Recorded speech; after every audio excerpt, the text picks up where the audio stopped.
Good afternoon. Thank you guys for being here today. Today is June 21st, 2022. We're going to go ahead and get ready for our board meeting tonight. Our thought for today is, may your character preach more loudly than your words. Author unknown. I'll go ahead and call this meeting to order tonight. I'm going to ask if Commissioner Mason, if you would lead us in our invocation, and Commissioner Henderson, if you would lead us in our pledge, please, sir. Thank you, Mr. Chair. Let us all bow our heads. Dear Heavenly Father, we thank you for bringing us back to this place one more time to do the business of Newton County. We come blessing you and thanking you for all that you've done for us and all that you're about to do. And as we move forward in doing the business of the county, we ask that you give us guidance, wisdom, the knowledge, and the understanding to be able to make the best decisions for this community. We ask that you bless all 113,000 that reside in this community. Bless the board. Give us direction so that we can help take this community to the next level. We thank you once again because you said it, we believe it, and that settles it. In Jesus Christ's name we pray. Amen. Amen. Well, I see the scouts are in the house. Amen. I pledge allegiance to the flag of the United States of America and to the republic for which it stands, one nation, under God, indivisible, with liberty and justice for all.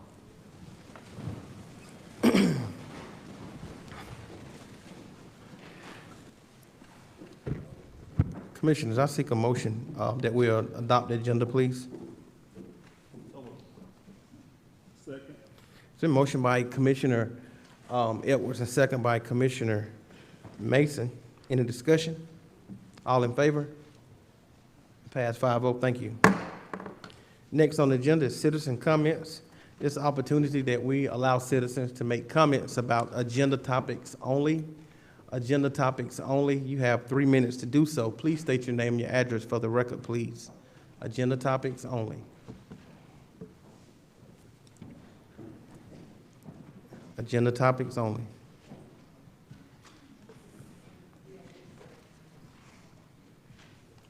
Please state your name and your address for the record, please. You have 3 minutes to do so. Thank you. Hello, I'm Ann Newhurl, and I live on Ivans Circle in District 2. And item number 17 on the agenda is very interesting to me. A couple of things. For 2 weeks, I've tried to get the information on how 2 RFPs came to be, and the information has not been forthcoming on RFP 22-22 and 22-21, which is both of these referenced in item 17. The other thing is the West Side Youth Facility is going to be on the West Side. Let's get all the West Side commissioners involved in it. And I really want to thank those that have brought up the conversation about the Boys and Girls Clubs being involved with this project. Nobody better does a great set of programs that really would help our youth. And that's so important, especially my neighborhood, 750 homes. Those kids need something to do. So I'm really excited about how the county is moving forward with this. And I hope that it ends up in a location that is not in the middle of a neighborhood, especially one that doesn't want it. Thank you so much. Thank you. Anyone else? Agenda topics only. Agenda topics only. You have 3 minutes. Please state your name, your address for the record, please. I'm at 295 Fieldview Lane in District 3. And first and foremost, this is about number 18, the design services for the West Side Youth Facility. We've gotten so much different information. There's a lot of information out there in the court system that says that Fairview Estates is the location for this facility, but then we're told that there hasn't been a location decided on this facility. And I live in Fairview Estates, and we have got a petition with over half of our community who does not want it a commercial building inside of our residential facility. So we'd like to know, has it been voted on? Is there a location? And how is their designs paid for or being paid for without a location? Thank you. Thank you, ma'am. Anyone else? Please state your name, your address for the record, please. You have 3 minutes to do so. Thank you. My name is Awilda Gonzalez. I live at 35 Grove Lake Parkway, Covington, Georgia, part of the enclave.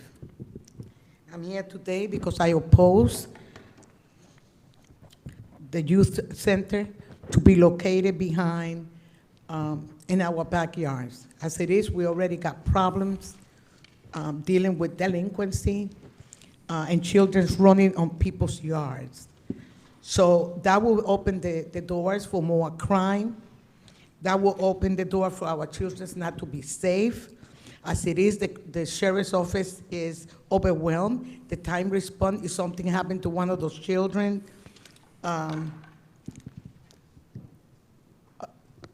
gangs, pedophiles, and understanding that where that location is, we have a lot of forests, a lot of vegetation around, so anything can happen to our children.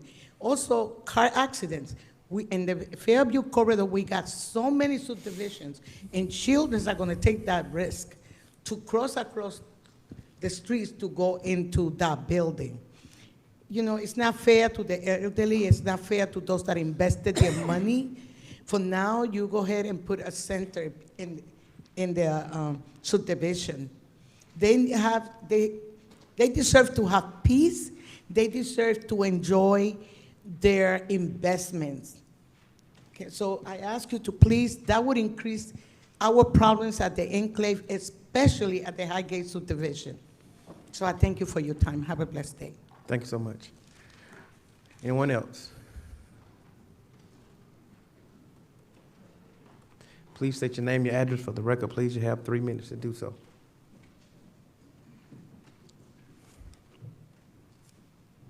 Jim McDowell, Faircliff Drive, District 3. We definitely need the Westside Youth Center. It was voted on by SPLOST, but it does not need to be inside the Fairview Estates community on the only green space that's there that they were promised. When we get a facility, we need it to be staffed by professionals, not just random individuals. There needs to be programming. There's a saying in real estate, location, location, location. This is not the right location.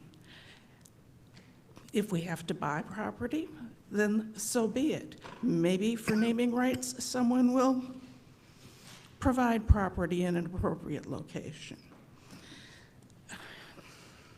It's been very frustrating because there haven't been straight answers, and the public needs that. Thank you. Thank you. Anyone else? Anyone else? Please provide your name, your address for the record, please. You have 3 minutes to do so.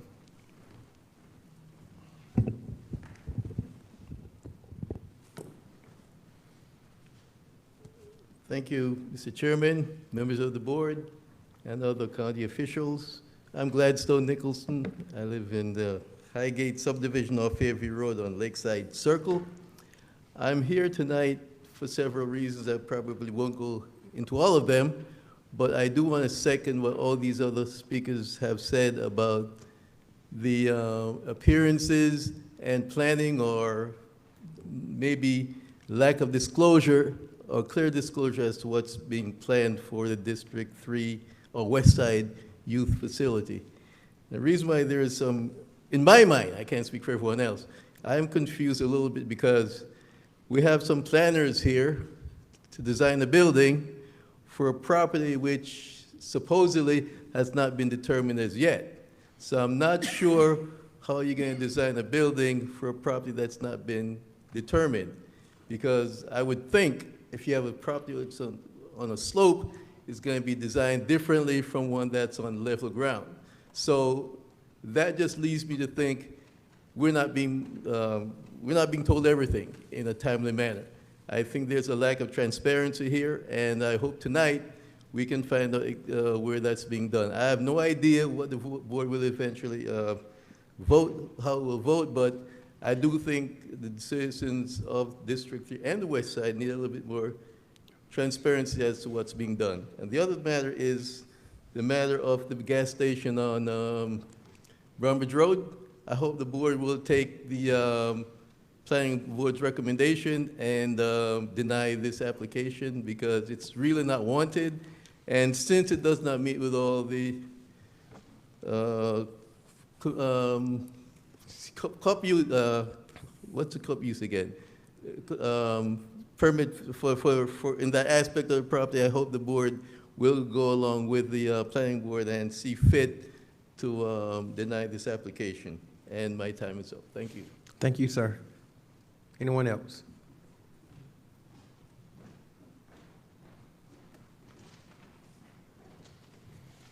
Please state your name, your address for the record, please. You have 3 minutes to do so. Good evening. My name is Carla Daniels Hooper. I'm at 45 Carmody Circle, Covington, Georgia. I'm here to speak on 2 things very briefly. One, I also want to add my voice to the West Side facility. I've heard a lot of discussion about gangs, pedophiles. The purpose of the facility is prevention, is to give our youth something to do. We all are concerned about our youth. We all are concerned about our community. So I just encourage the board to, as I know you will, know that this is not a facility to encourage further crime and any type of delinquent behavior, but to prevent that behavior. I am aware that maybe in 2017, the location was approved prior to this commissioner in District 3 being around. That probably needs to have some clarity to that. I will say there has been a history in District 3 for things that were approved prior to 2020, 2018, and they have gone forward. So we need to clear that up. Finally, the gas station. You have over 255 signatures of citizens who said they do not want a gas station on Brown Bridge. We have 9 gas stations within a 1-mile radius on Salem and Brown Bridge Road. I did a survey on Highway 138 because our Highway 138 is Salem Road. It's very equivalent in District 3. In the same mile radius on Highway 138 in Rockdale County, there are only 5 gas stations. And we all know how busy 138 is.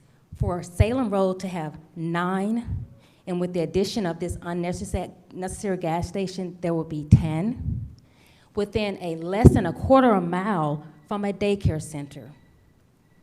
The attorney admitted during the planning meeting that the gas station pumps and the location of them, what is required of Newton County, they do not want to adhere to it because his words were, it would not be economically feasible for the developers. We are concerned about our health, and we want to come together as a community and bring things that are necessary. Gas stations, 10 to 11 gas stations within a 1-mile radius is not necessary. Thank you. Thank you. Anyone else? Anyone else? Our public comment section is closed.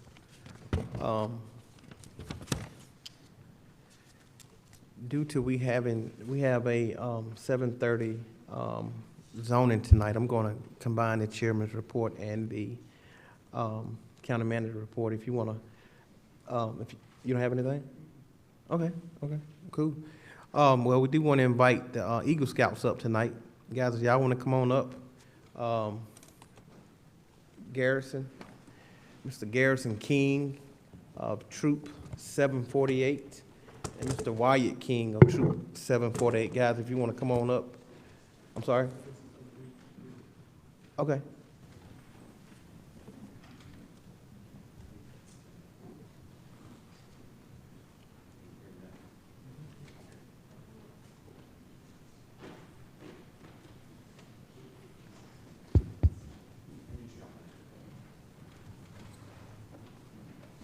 Scoutmaster Mom, come on.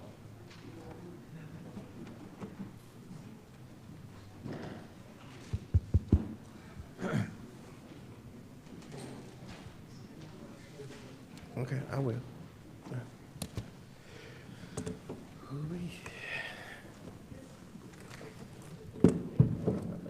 while they're making their way up, we just wanted to, number one, apologize. We could not be at Factory Shows Saturday. We had another event that we had committed to. We're sorry we could not be there, but the county is most appreciative of what you guys were able to do. And let me say, I did not make Eagle Scout. I made it through Cub Scouts, and that was about it. I didn't have what it took, obviously. So, but I have friends that are Eagle Scouts, and I understand the tremendous amount of pressure and the amount of work that goes into becoming an Eagle Scout. You should be quite proud as well as you, Mom. So, our county is proud of you, and we're very thankful for what you did at Factory Shows. And if you don't mind, I'm just going to read what you guys have done. This is Garrison and Wyatt King, both now Eagle Scouts. On Saturday, June 18th at Factory Shows Park, we recognized 2 Eagle Scouts. Both Scouts did service projects in the park in order to achieve the rank of Eagle. Garrison designed, fabricated, and installed 10 lantern posts in the campsites at Factory Shows Campground so that campers wouldn't have to nail into trees and destroy our trees. His project was completed in 2020, but he started college at the University of North Georgia, and because of COVID, there were certain reasons this whole process had to be put off. Wyatt repaired the boardwalk at Factory Shoals, which I've seen, installed 2 natural retaining walls to prevent further erosion, and built a handrail along 2 sections that needed protection to keep people from falling off into the water, of course, and Factory Shoals is quite the dangerous place sometimes. We've lost lives there, unfortunately. Tonight we have their Scoutmaster, Eric Marchant, and their mother attending the meeting. At this time, I'd like for you all to give them a round of applause and thank them for what they've done.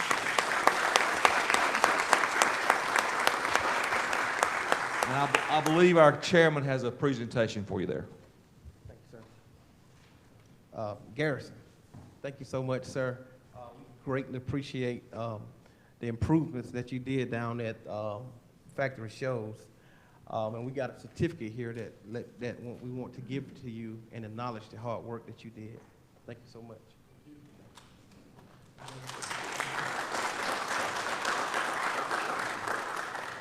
Wyatt, as also to you, we thank you so much for the improvements that you made down at Factory Shows. And so you guys, I want to make sure I heard it correctly. Y'all earned your Eagle Scout, is that correct? And that's a major deal. I think the last Eagle Scout we had here was Garrison. Is that correct? Yeah. Who did the Denny Dobbs Park? Yeah, the splash pad. That's what I'm looking for. Yeah. So guys, we are excited and we're thankful for the commitment that you made to your community. So God bless you and thank you so much. We do want to get a picture. We would like to get a picture with you guys, if you don't mind, commissioners. If y'all would come on, let's do a group photo, please.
This came.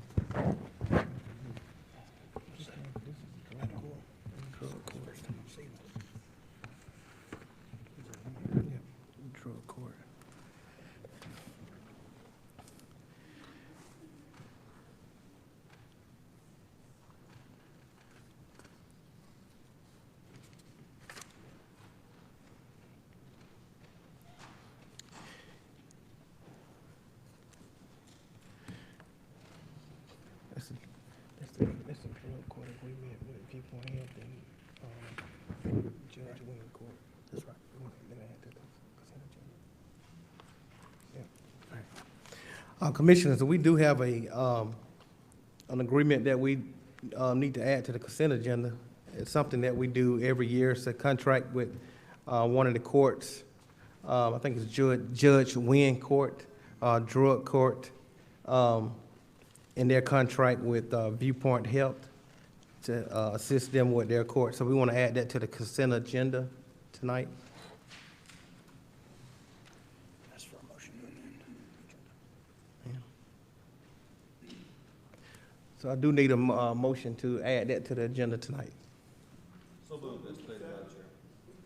Thank you. It's motion by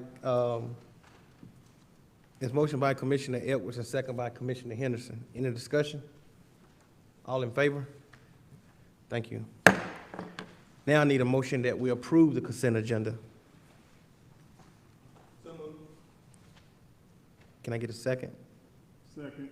It's been motioned by Commissioner Henderson and second by Commissioner Mason. Any discussion? All in favor? It passes 5-0. Thank you so much. Next on the agenda is Newton County Family Connection, Ms. Laura Bertram. Are you here tonight? Ma'am, if you would, please come on up.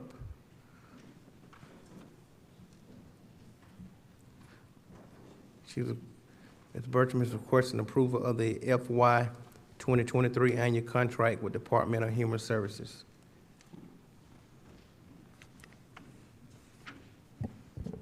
Yes, ma'am. I beg your pardon? Oh.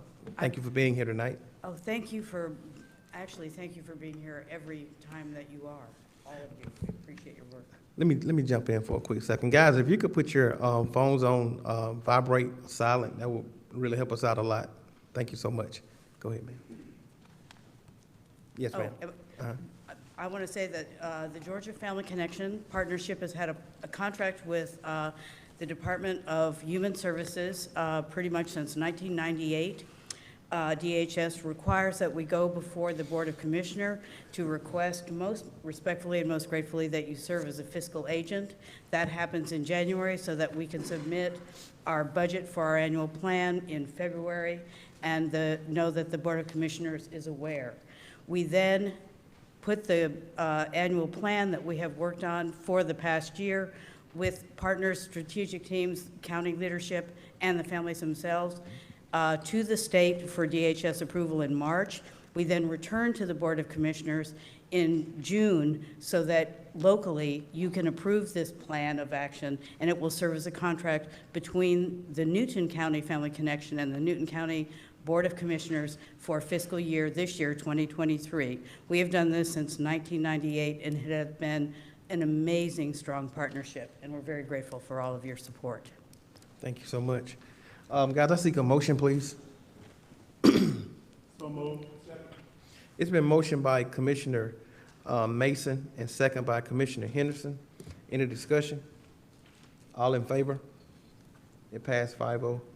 Thank you so much. Thank We're you. so grateful. Thank you. Next, Ms. Brittany, our financial report.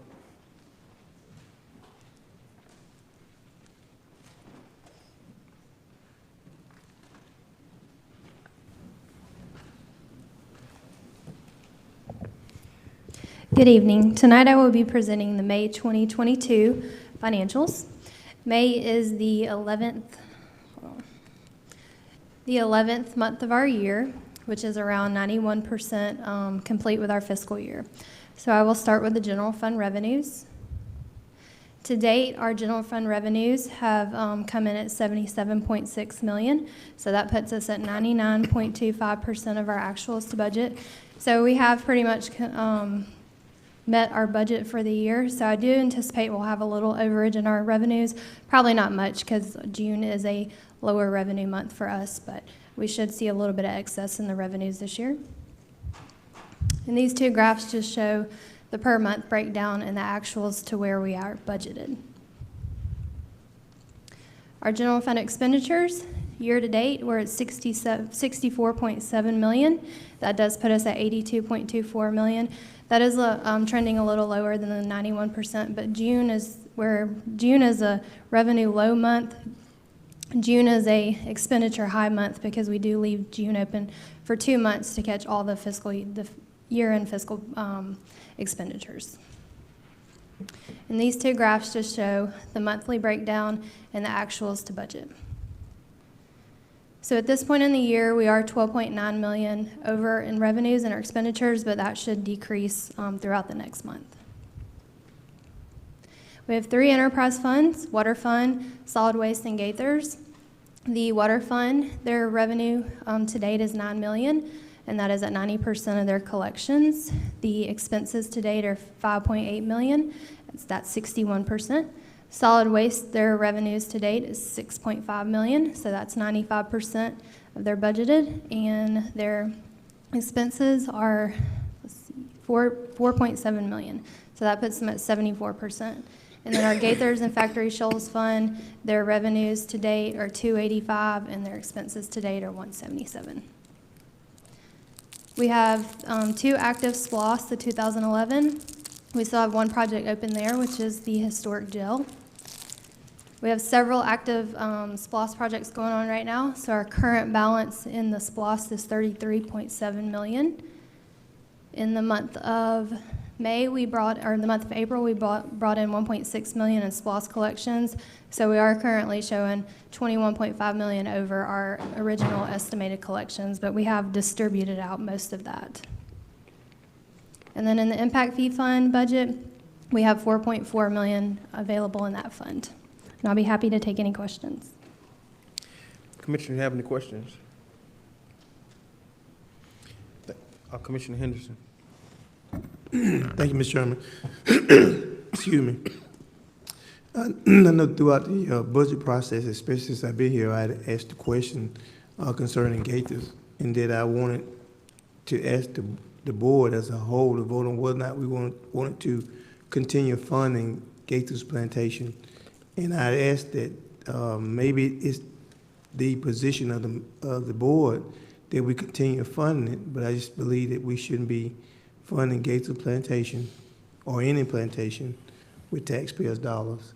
And I guess I'm still asking, so where are we at with that? Or are we gonna address that or have a vote on it? Because I've been asking and I haven't gotten any feedback. Thank you. Thank you, Ms. Brittany. Do we have time for my other things, or do we need to go to zoning? Can we go into? Yeah. Yeah, let us do That's fine. zoning, 7:30 That's then. Yeah, let us do zoning. Yeah. It is 7:30. Ms. Applewhite, if you would, please come on up so we can start our zoning tonight. Thank you, Chairman. Thank you. Good evening, Commissioners and Chairman.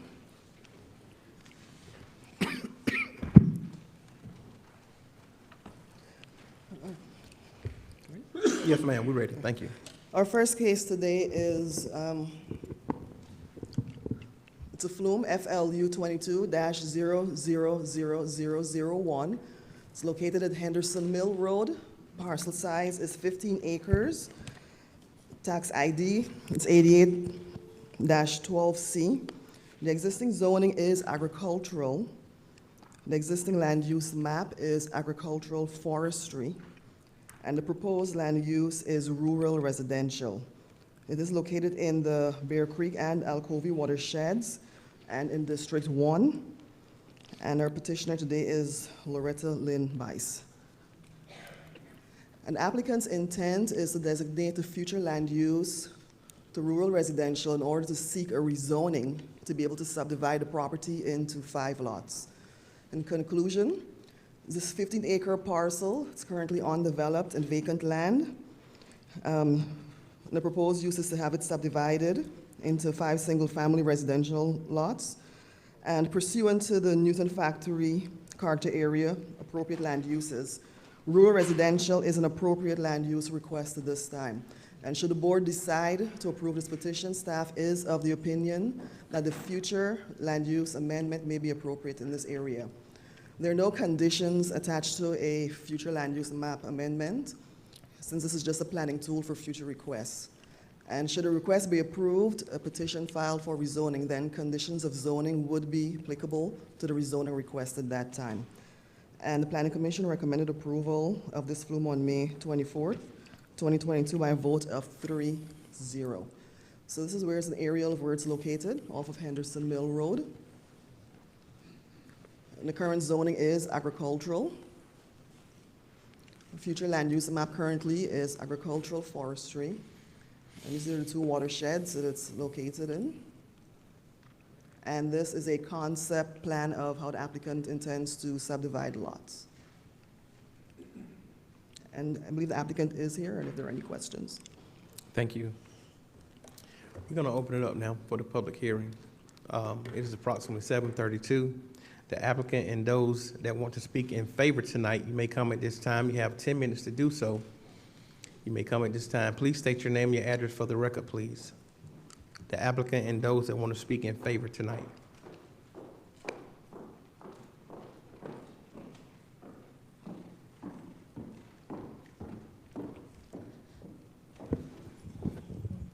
Good evening. My name is Loretta Lynn Weiss. I live, well, going to live at 70 McDonald Road. We have petitioned for the sale of the front of our farm.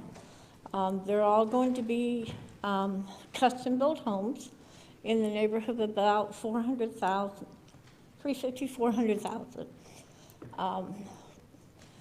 They're all very good families that's moving to our area.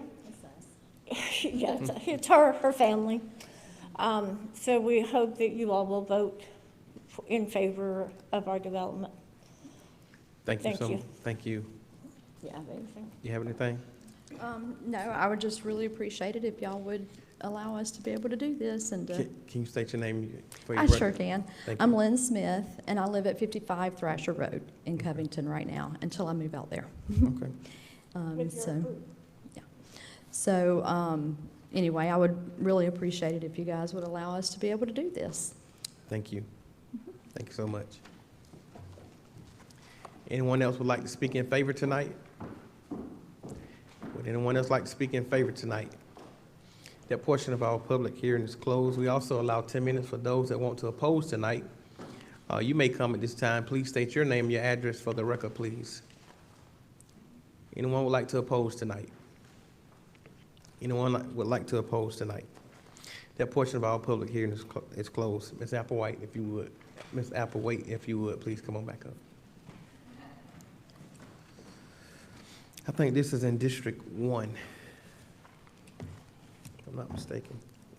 It is. District 1. Commissioner Edwards. Thank you, Mr. Chairman. First, I'd like to motion and hopefully get a second for just a brief question or two, if that's okay. I'd like to make a motion to approve flume case number FLU 22-000001 at this time. Thank you, Mr. Chairman. Can I get a second, please? Second. It's been motioned by Commissioner Edwards and second by Commissioner Mason. Any discussion? Commissioner Edwards. I can't ask Ms. Applewhite a question, right? Yes. Thank you, Ms. Applewhite. So this property meets I saw the preliminary. So that lot to the north meets the minimum requirements for road frontage, correct? It would be considered a flag lot, which is a minimum of 40 feet. This, of course, is a concept, so once they submit the minor plat, we'll, of course, do a thorough review at that time. Okay. And did I understand this was, not that it matters, this was family and friends mainly? Is that what? Family? That's right. Mom, my parents, us, and yes. Thank you so much. Thank you, Mr. Chairman. Thank you. Any more discussion? Commissioner Cowell. Sheena, just has some of these lots are less than 2 acres. Does that apply in this zone?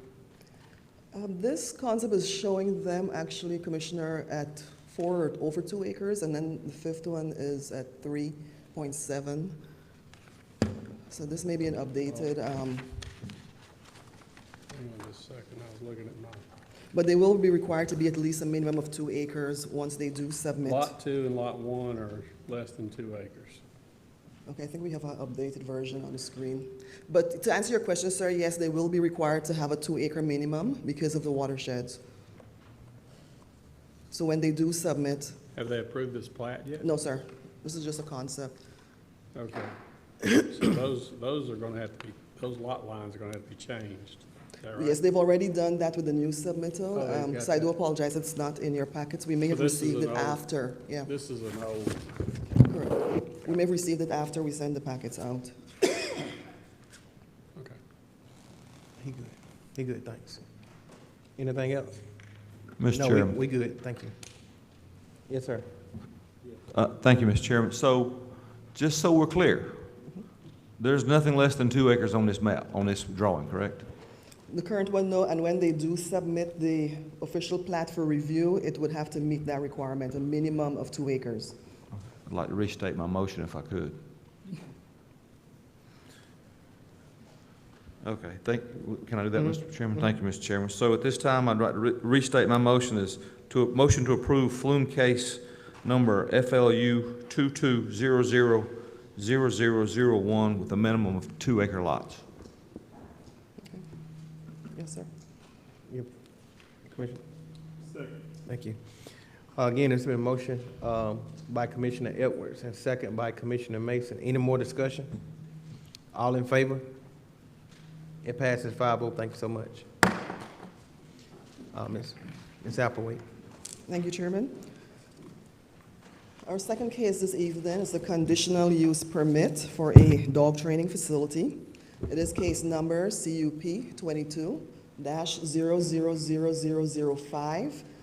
It's located at 11188 Highway 36, currently zoned light industrial in the Yellow River watershed and located in District 5.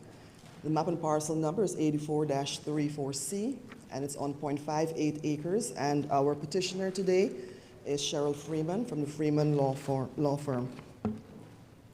And the applicant's intent is to establish a commercial dog training facility or kennel. And background on the subject site is stated previously, it's 0.58 acres in light industrial zoning. And it's located in an area surrounded by both commercial and residential properties. And the site contains 1,456 square foot commercial building, and it's completely enclosed with a chain link fence at this time. And for a site plan analysis, based on the site plan submitted by the applicant to the department, staff offers the following consideration. So the site plan and the letter of intent indicates the property will be used for a dog training facility. The applicant has provided development services with a survey. The property has a paved entrance and a parking lot on the side of the building. And the existing building meets or exceeds the minimum setbacks, building setbacks, as per section 270-050B, and the property development standards of the 2020 Unified Development Ordinance of Newton County. And just brief definitions for kennel and so the kennel is an establishment for raising, breeding, caring for, and or keeping of more than 3 dogs. And this excludes litters of animals of not more than 6 months of age. And similar facilities may include boarding of other domestic animals.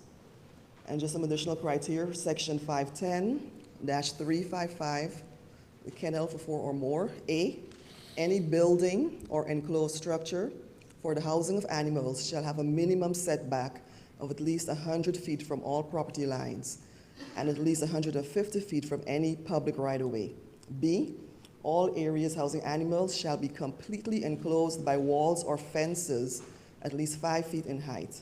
C, no kennel shall be located within 500 feet of a residential district. And D, outside pens must be located a minimum of 50 feet from an intermittent stream and 150 feet from a perennial stream. Conclusion, staff recommends approval of the conditional use request to establish a dog training center with staff recommendations.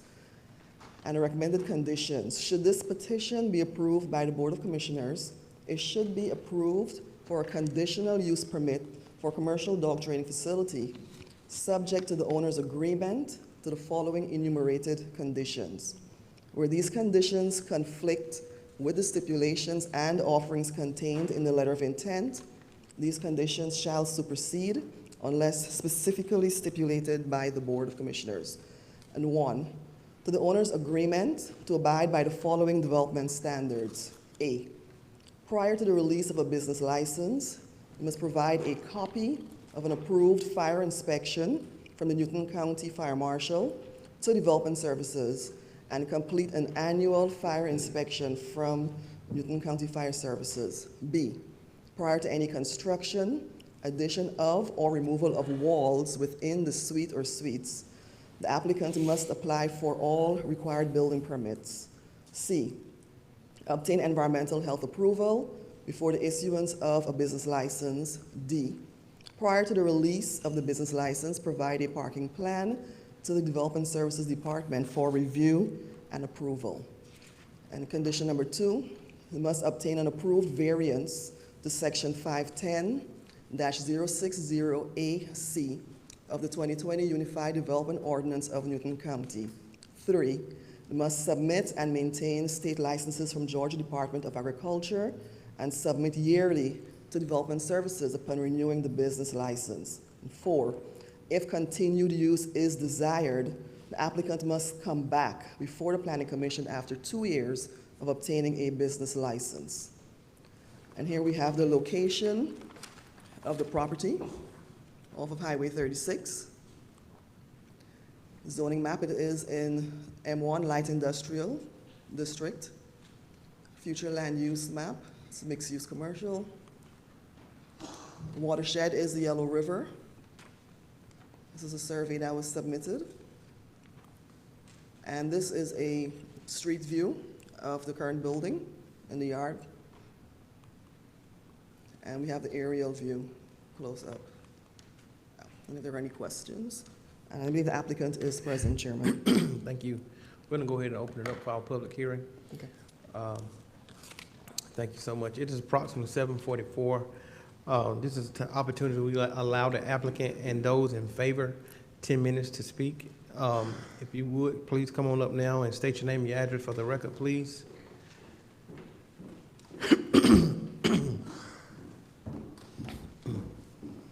Good evening, Mr. Chairman and members of the board. My name is Cheryl Freeman. I represent Mr. Damon Clemens. The address is 1182B Washington Street.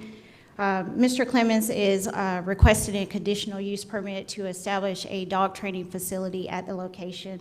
The dog training facility will be strictly for dog training. There will be no overnight boarding at the location.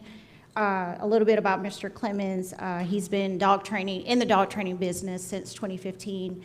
He has numerous certifications from the Department of Agriculture. He has pet license as well as kennel license. His previous location was in the city of Covington, where he was voted Best of Newton for years 2018, 2020, 2021, and 2022. So we would ask that you would approve the conditional use permit with the recommended conditions by the board. Thank you for your time. Thank you so much. Anyone else like to speak in favor tonight? Anyone else like to speak in favor tonight? That portion of the public hearing is closed. We also allow 10 minutes for those that would like to oppose tonight. You may come at this time. Please state your name and your address for the record, please. Anyone would like to oppose tonight? Anyone like to oppose tonight? That portion of our public hearing is closed as well. Ms. Applewhite, if you would, please come on back up. I think this is in District 5. Commissioner Calvin.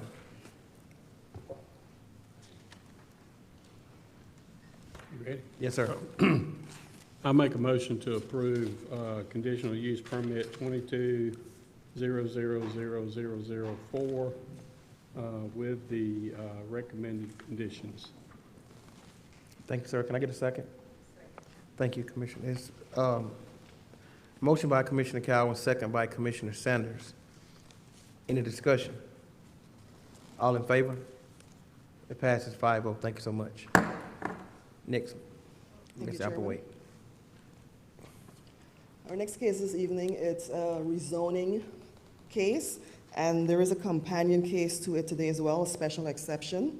So the rezoning case is REZ 22-000003. It's located at 12862 Brown Bridge Road on 2.3 acres. It's tax ID 13-086. It is located in the Salem Overlay District, Tier 3. The existing zoning is R2, single-family residential. The existing land use map is development node. The proposed zoning is neighborhood commercial, CN. It is located in the Yellow River watershed in Commissioner District 3. And our petitioner today is Stephen Jones from Taylor English Duma LLP. So the history on May 24th, 2022, the Planning Commission recommended approval by a vote of 2-1. And the applicant's intent is to establish a convenience store with gas pumps and a tenant space. Subject site and surrounding areas. So the subject site is a total of 2.3 acres in R2 single-family residential district located on the north side of Brown Bridge Road and adjacent to the Goodyear Auto Repair. And the parcel is located in the Salem Overlay District, Tier 3 Town Center, and future land use map shows it as a development node. Her property is currently undeveloped, vacant land. And that just goes over. So the site plan analysis, based on the site plan submitted on January 31, 2022 by the applicant to the Department of Development Services, staff offers the following consideration. The applicant is proposing to build a 5,400 square foot building, which includes a 4,000 square foot convenience store with gas pumps and a canopy, and a 1,400 square foot tenant space. And the gas pumps and the canopy are in the front of the building with delivery truck turnaround in the rear of the building. And while the site plan does not include a detention pond area, based on the current topography of the site, staff recommends and has conditioned the property to have its detention in the rear. The site plan does not include inter-parcel connectivity to adjoining properties. Best planning practices have shown where inter-parcel connectivity allows for better vehicle travel to other adjoining uses. Staff has added this as a condition of zoning as well. And development in the area reflects the land use plan and is consistent with the applicant's request. Conclusion. The proposed commercial use is consistent with the policies and intent of the Salem overlay and with the approved zonings in the area. Given the land use and zoning designations of the surrounding properties and meeting the intent of section 460-020 of the Salem overlay, there is justification for approval of this rezoning. Recommended conditions. Should this petition be approved by the Board of Commissioners, it should be approved, CN Neighborhood Commercial Conditional, subject to the owner's agreement to the following enumerated conditions. Where these conditions conflict with the stipulations and offerings contained in the letter of intent, these conditions shall supersede unless specifically stipulated by the Board of Commissioners. 1, to the owner's agreement to abide by the following development standards. A, provide satisfactory ingress and egress to be approved by the county engineer. Improvements may include, but are not limited to, a left turn lane, deceleration lane, and acceleration lane. B, to the extent possible, provide inter-parcel connectivity with adjoining properties. Any relief from inter-parcel connectivity must be submitted to the Director of Development Services in writing for consideration. C, detention pond shall be in the rear of the property.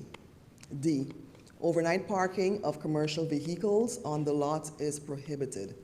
E, all roofs shall be of neutral in color and must blend with other roofs in the area, subject to the approval of the Director of Development Services. F, exterior of any building shall be primarily brick with tile, stone with weathered, polished, or fluted face, textured cement stucco, architectural concrete masonry, with fluted split face or broken face finish. Portland cement plaster and lat systems. Architectural, either precast or tilt up.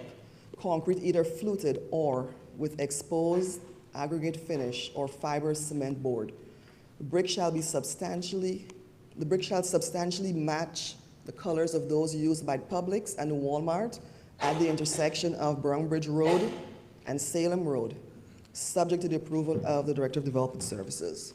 G, submit appropriate plans or plats, including a stormwater plan, to be reviewed and approved by Development Services, Public Works, Newton County Fire Services, Newton County Water and Sewer Authority, and the GSWCC.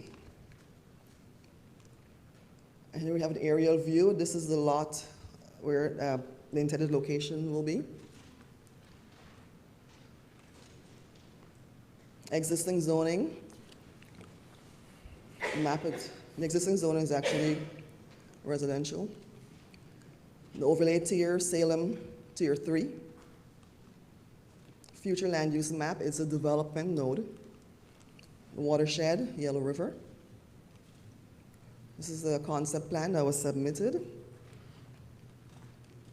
And elevation renderings that were submitted by the applicant.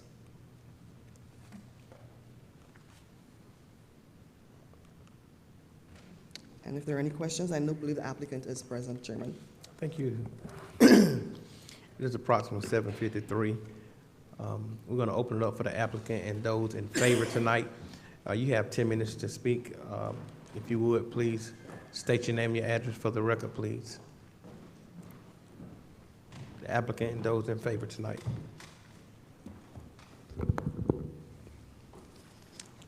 Chairman, Commissioners. Good evening. Wow, I was a little close to that mic. Sorry about that.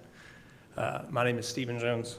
I'm here tonight on behalf of the applicant and the BO Group of Companies with the law firm of Taylor English Duma.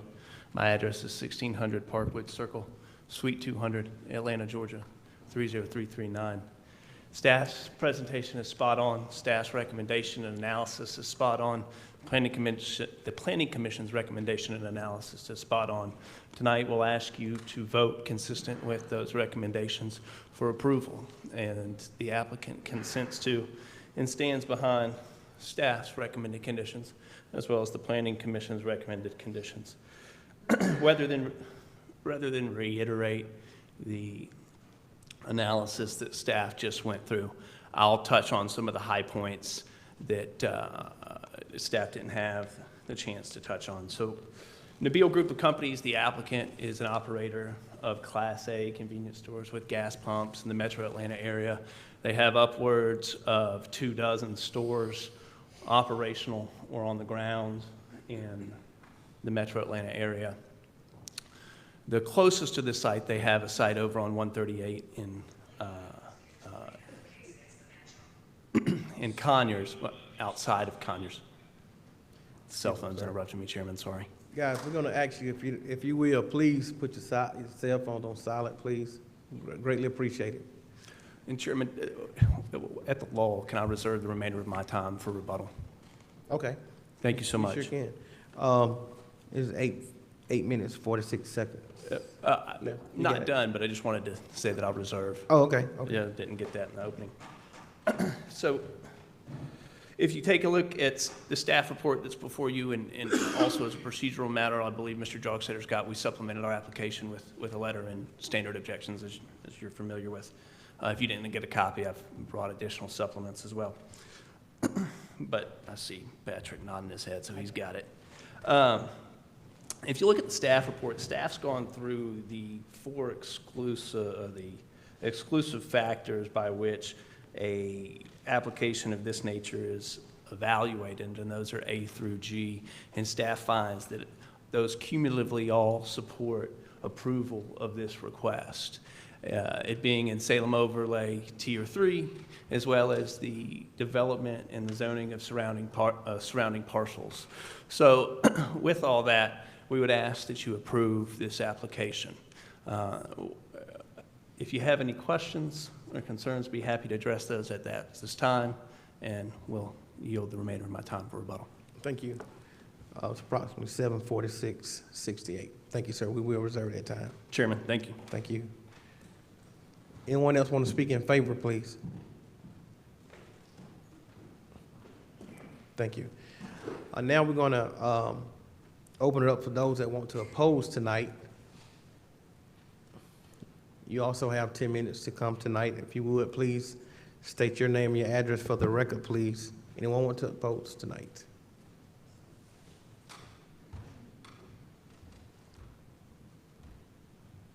My name is Carla Daniels Hooper, 45 Carmody Circle, Covington, Georgia, 30016.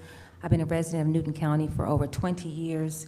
Once again, a developer has sent a representative who was not a part of the community meeting that our commissioner graciously put on for us.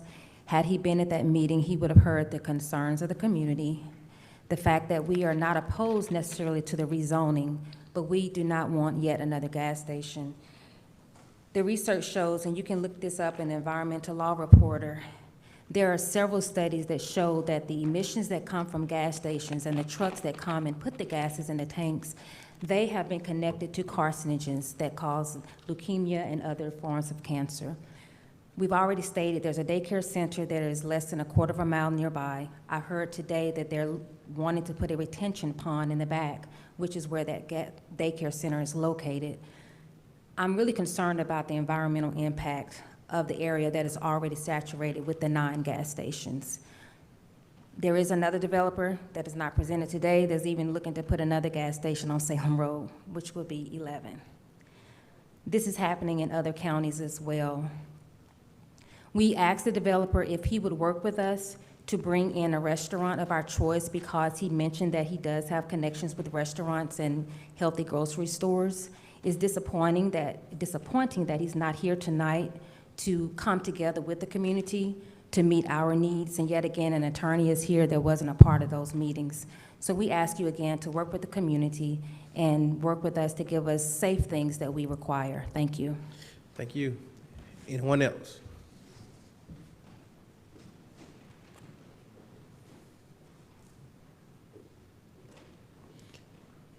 Please state your name and your address for the record, please. Ann Newhurl, I live on Ivan Circle in Covington, Georgia. Everything she said, plus I'd like to speak to the Salem overlay. As part of the layout, the picture we just saw, the drawings we just saw are outside of the guidelines of the Salem overlay. We are trying very hard to look like a community, not a parking lot. And to have all that asphalt right on Brown Bridge Road is not consistent with Salem overlay. Furthermore, we don't need another gas station. We sure don't need another convenience store. All the gas stations that are on that corner already have convenience stores, plus we have Publix and Walmart, and we have the 2 drugstores that carry food supplies. I appreciate entrepreneurs wanting to build businesses and to have income. Certainly, gas sales are providing someone with a large income lately, as we all know, because we're paying it. We don't need it. And it's your job as commissioners to watch over our community and uphold the standards that we are trying to develop because we love living here. Thank you. Thank you much. Anyone else?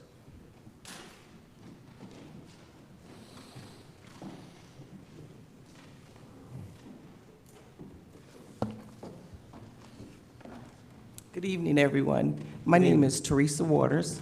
I live at 90 Chandler Fields Drive in Covington, Georgia, 30016.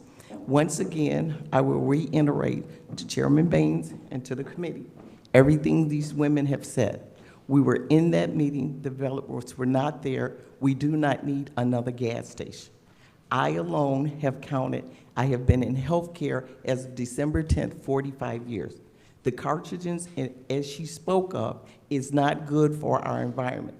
We do not need another gas station. So I am just standing with them.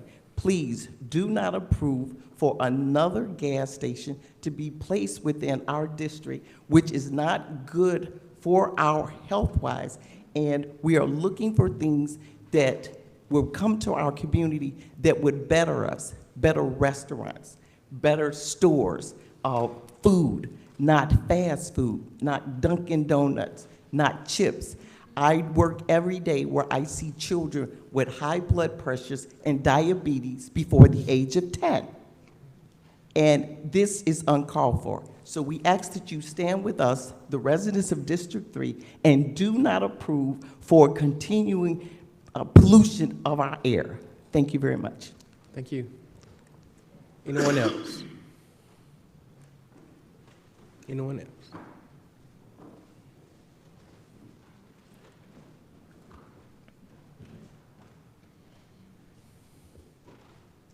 Good afternoon. My name is Mia Johnson. I live at 70 Highgate Trail, Covington, Georgia, 30016. I've been there over 21 years. And I concur with all the ladies. We don't need another gas station. We do need a community service. Something like that would benefit our kids, but a gas station will not benefit our kids. First of all, they're gonna go in, they're gonna have a license that they don't have, they're gonna get beer, they're gonna get this, they're gonna get that, cigarettes, all the things that they don't need. Yes, gas stations are making money, a whole lot of money, and people can't even afford the gas. We need something that's gonna build a community, not tear the community apart. Our roads cannot handle any more stations over there.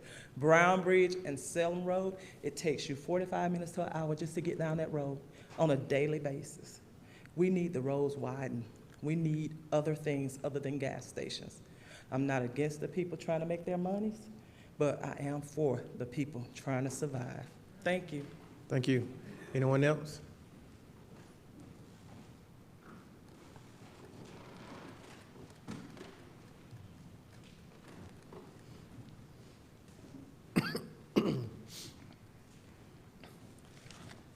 Hi, Commissioners. My name is still Gladstone Nicholson of Highgate of Lakeside Circle. Of course, I second all the comments that you've heard. I've seconded and made comments at the planning board meeting in this regard. And I didn't hear what was the vote in the planning board for this request. Can you tell me what that is? What was the vote to approve it? 2-1. So that means 3 folks. That means there are 2 planning board members who were not there. I hope you'll take that into consideration. I've been to several planning board meetings, and courts have a quorum, but they do not have a full attendance making these decisions. Now, you as elected officials can override what they said. You as elected officials need to listen to what your constituents are saying. You commissioners, as I said, are elected, and you need to listen to the voice of the people. If the voice of the people says one thing, I don't think it would be good government to oppose it just for the profits. And again, what's been testified tonight has a suggestion, or maybe stronger, maybe a stronger statement that the gas station is not needed for all the reasons that they stated. I probably shouldn't bother to go into them again, but I'm sure you heard their comments. And as I said, I do pray that you will do what elected officials do and listen to your constitution, your constituents. Thank you. Thank you. Anyone else? Anyone else? Thank you. I'm going to open it back up for rebuttal, sir.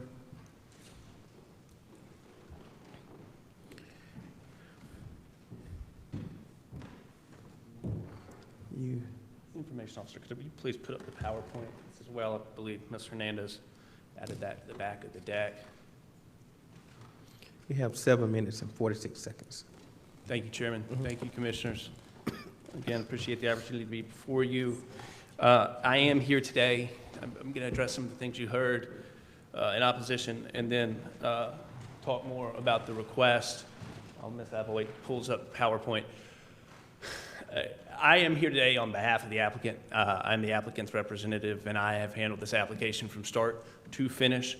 I was on the community meeting that was referenced and have participated in it.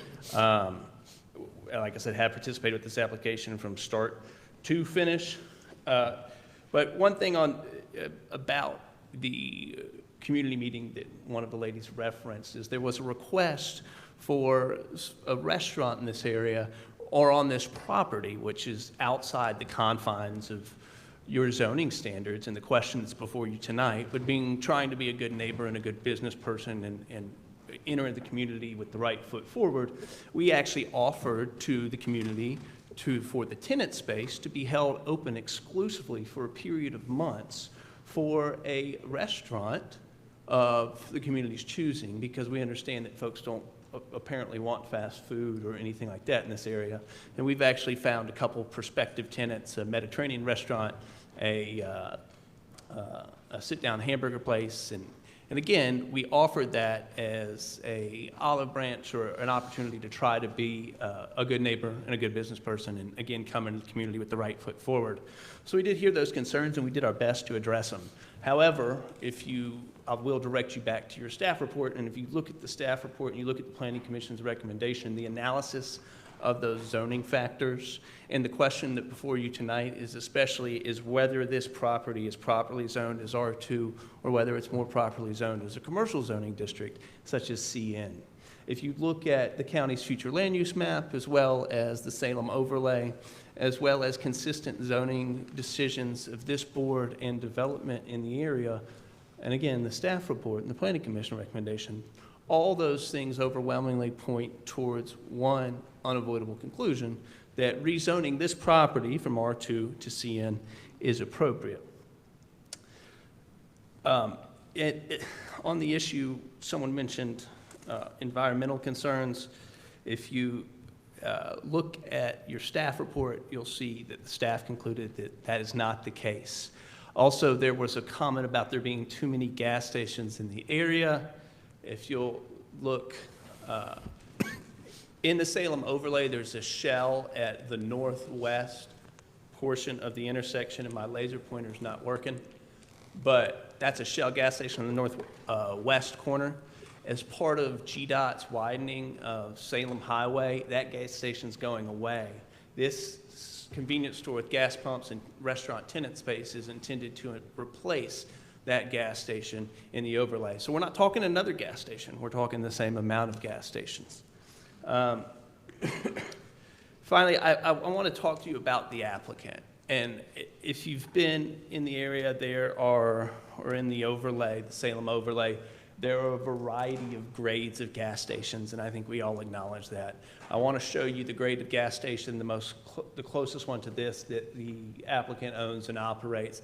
And this is off Conyers. If you get off the interstate, head towards McDonough and keep going till you get to the Sonic. It's right there on the right. This is a new facility, and this is Class A. As you can see, the applicant takes pride and, again, operates only Class A facilities. This one's a little different. The applicant operates his own food service facility inside this store, but it also has a kitchen space, and it is of comparable size. So I just wanted to touch on that. To orient you just a little bit, this is directly across the street from the Walmart on Browns Bridge and directly next to the tire store. Brown Bridge and the properties around it are all transportation and vehicle oriented. If you'll look right here, this is heading into town on Salem Road. You'll see the Goodyear on the left, the Walmart on the right, and the subject property in the foreground further on the left.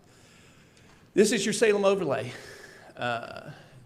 As you'll see, this entire node has been designated for commercial, which makes this request consistent with the overlay. Same with this is the existing zoning map. You'll see that all the properties within the overlay, and you'll similarly zoned, and you'll see the development and this board zoning trend pushing those rezonings out towards the Salem overlay, consistent with this board's planning as set forth in its comprehensive plan, its future land use map, and the Salem overlay.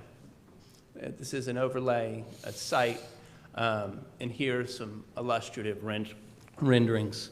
I'll take you back to the applicant's other store. Like I said, all the factors point in favor of rezoning. All the objective criteria point in favor of rezoning. So with that, I'd ask you to vote consistent with all of that and adopt staff's recommendation and the Planning Commission's recommendation and approve with staff's recommended conditions. I do thank you for your time and the opportunity to appear before you. If you have any questions, I'd like to use the remainder of my time to address those. Thank you, sir. If you could mark that 2 minutes and 52 seconds. Thank you, sir. Any questions?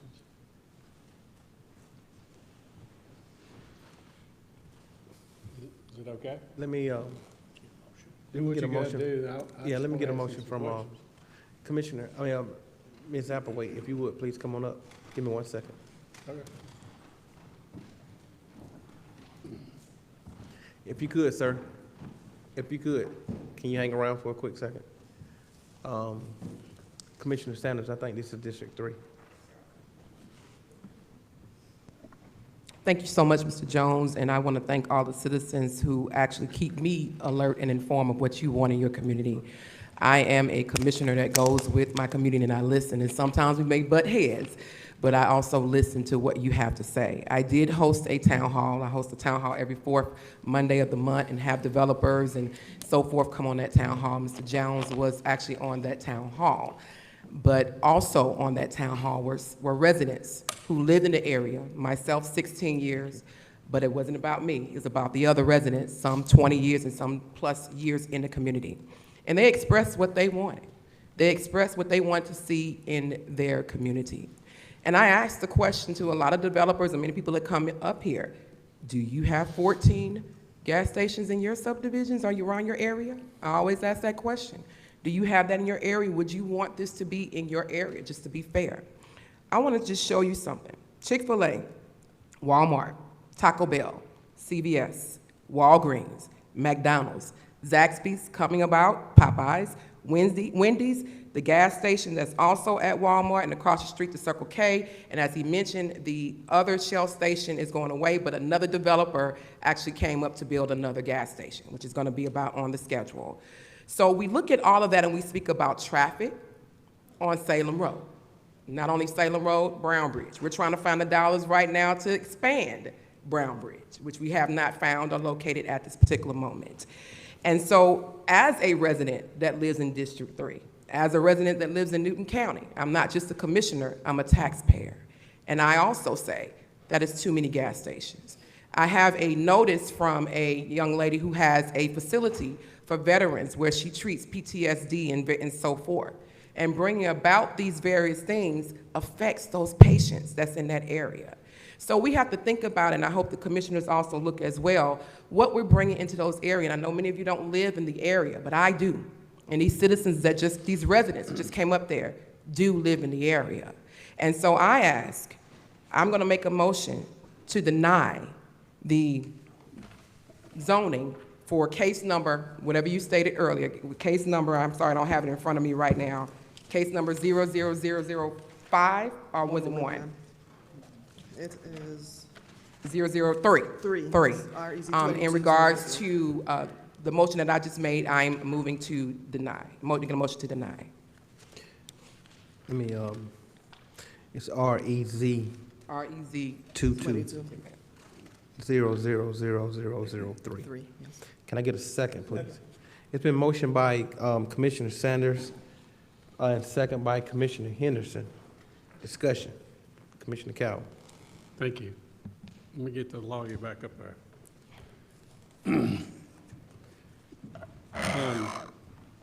You got on this site plan, you got a truck turnaround area in the back? Big trucks, 18-wheelers, is that what you're talking about? This is just a delivery zone. It is a truck turnaround delivery area for correct, delivery So it could vehicles. be 18-wheelers? Correct. I mean, that is what delivers gas. Your staff has also recommended interparcel connectivity, so you'll see that faint blue line on the plan up there if approved, we'll push through and provide that parcel connectivity as well. Okay. All right, so you got truck turnaround right there, but you've only got one entrance into this place? That's correct. I don't like that design. You can't take an 18-wheeler and big trucks like that and just bring them in one place. You're going to have accidents. They need to redesign this thing. It is It's a conceptual, correct. It's a terrible design. It's a conceptual site plan, and if we provide, once we provide the interparcel connectivity, you actually, the trucks won't have to turn around. They can pull through to the ring road that's back there and will be back there. Who owns that Also, property? Next door. Y'all got a commitment to do that? your staff has a condition that we provide easements and design for interparcel access. You bought the easements already? That we provide on our site. So there's a parcel to the north of this as well, which is also in the Salem overlay. But is there an easement to the lot that you're going to be using? No, what the staff's condition is to provide access so that when the further Salem overlay You is hope to provide developed, access if you're able to get an easement, right? it's for us to provide access to the interior parcel so Okay. that traffic could flow through as the Salem overlay is developed and there's further development. Okay, but either to way, the you've north got of Brown one Bridge. way in and one way out. That's going to be dictated Right. on the conceptual site plan, that's correct. But the actual site plan, the curb cuts, on-site, off-site improvements, A-cell, D-cell lanes, all traffic components that you're referencing are going to be dictated by your transportation department at the time of land disturbance permit and the time the civil engineers design the site. So actually the number of cuts as well as the vehicular movement is governed by and will be dictated by your traffic department or your transportation department. So really, this is just a conceptual site plan. At the time of rezoning, we're really talking about the change in the zoning district from the residential zoning district to the commercial zoning district. Once that decision, and if this board approves that decision, then when it goes to site design and engineering, our civil engineers, as well as your transportation engineers, will get together and head shed and figure out how best this site can work. And even after zoning, there's always the potential that for whatever reason, the nuts and bolts of the engineering don't work out. So again, this is just a concept plan to show you a illustrative layout of what it might look like. The actual site plan gets fully designed when the site is engineered. And that is the standard process. Okay, if we approve the zoning to CN, or neighborhood commercial, and you're not able to get another curb cut, what you gonna do? So that's, again, that is dictated by the civil engineers. So if the engineers and the traffic studies. Sir? What kind of use are you gonna put on the property? So again, we are the contract purchaser for the property. If, for instance, the engineering didn't work out, we likely would not close on the property. But So the y'all decision. haven't closed on this yet? No, we're the contract purchaser for zoning, which is a fairly wouldn't waste standard my money. practice. Pardon? I wouldn't waste my money if I was you. Well, we think the site can work, and again, the question before you is whether this parcel is properly zoned as a residential parcel. It don't work as a residential. I agree with the zoning. It ought to go to CN, but you're not gonna be able to get that plan on there. Commissioner, can you speak in the mic? I said, I agree with it ought to be neighborhood commercial, because you need to start downsizing from the high-density commercial down as it goes down. It needs to transition down. But you're not going to be able to get this plan to work on that site. And I understand that, which is, your opinion is actually more reason to vote for approval with staff's recommended conditions, because staff has a recommended condition that the design and development of the site be consistent with the determination of your transportation department, which is done on an objective analysis using traffic analysis inputted into a GDOT standard. Well, here's my other concern, is that every time we do a zoning, and somebody says, I got this great plan, we're gonna come in there and we're gonna do this, we're gonna build this, we redo the zoning, and then they change it, and they do something else, like you're gonna have to do. So if we do this to CN, and you're not able to build this, you're gonna build something else there. Or if you close on it, I wouldn't recommend you close on it, but that's, I'm just a closing attorney, I don't know. What do I know? I wouldn't recommend you buy it, but that's up to y'all. That's just how I feel about it. I just don't think that plan's gonna work with that one entranceway. You're not gonna have, you ever drove an 18-wheeler? I have done that. And you just ain't gonna be able to make that, you're just not gonna, you're creating a problem here. And we're supposed to have designs that don't create problems, but this is a problem. And I understand, but again, it's just a concept plan. It will go to engineering if it doesn't But it's what you pencil gave out. us to vote on the zoning. That's the thing. I mean, that's how I feel about it. Well, guys, listen, I'm gonna call for the vote, because we can do this, I'll go back and forth all night. So, Everybody else may have a question, I don't know. I just, yeah. I don't want them to spend the money to buy the lot. Oh, I don't have a problem with that. I don't want to mess up, I don't want to get in trouble with your seller either. Yeah. Well, let's raise our hand and see what we got. So there's a motion to deny tonight, and a second by Commissioner Henderson. All in favor? They stand denied. Thank you. Hey, guys.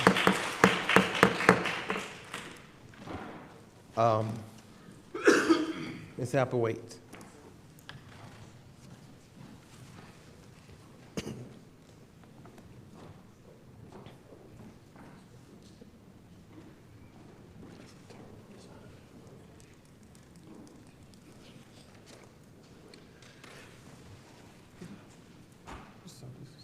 Yes, ma'am. We're ready. Okay, Chairman, our final case today is actually an appeal case. It's an appeal to what was a companion case, a special exception for the rezoning that was just heard. So it's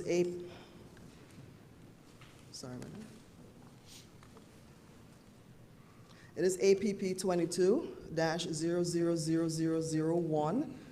The original case number was OSPEC 22-000001. And as I said, it was a companion to the case that was just heard, the rezoning case. The name of the applicant is Stephen L. Jones. Property owner is Camp Services, Inc. The original applicant was also Stephen L. Jones, and the property address is 12862 Brown Bridge. And it is tax ID 13-86, and it's located in District 3. The appeal request, it's appeal to the Planning Commission's decision, which was denied at the May 24th, 2022 meeting, to be allowed to have more than 66 feet of pavement between the frontage landscape and the primary structure. And the original request, the special exception, it was a request to allow more than 66 feet of pavement between the frontage landscape and the primary structure. The applicable standards, they were requesting relief to section 460050, subsection J, parking. 2, off-street parking, subsection B. Except as provided herein, parking shall be located on-site, to the side and rear of the building, or off-site as allowed in Division 515, provided the parking space is within a 1,000-foot distance and clearly marked for community use. Subsection I, commercial properties are limited to 66 feet of pavement, permitting 2 rows of parking spaces and a vehicle lane between the frontage landscape strip and the primary structure. Parking in the front of a structure shall not exceed more than 2 spaces beyond the end of the facade of the primary structure, and the remainder of the parking shall be in the side or rear. And the purpose of the request is to develop a convenience store with gas pumps and a tenant space within the Salem Overlay District. The size of the property is 2.3 acres. Present zoning is R2, single-family residential overlay. Present use is undeveloped vacant lot. Potential effects on the overlay. It could weaken the purpose and intent of the overlay to create a more livable and walkable Salem Road area. Tier 3 of the Salem overlay is primarily a more intense commercial area that promotes mixed-use development and features that encourage walkable development. Conclusion to findings: given the existing land uses and the zonings in the immediate surrounding area, staff is of the opinion that the proposed relief could be appropriate for the subject site. Staff, however, believes that the site design can be improved to better reflect the intent and standards of the overlay. Staff has not identified any substantial potential adverse impacts that would affect neighboring properties in the overlay. And recommended conditions: should the request be approved, staff recommends the board approve the application with the following conditions. 1, comply with the remaining requirements of the overlay. And we have the same aerials. This is the zoning. We have the overlay tier 3, the future land uses development node, watershed, Yellow River, and of course a concept plan and our renderings. Thank you, ma'am. It is approximately 8:28. We're going to open it up for the public hearing. The applicant and those that want to speak in favor tonight, they have 10 minutes to do so.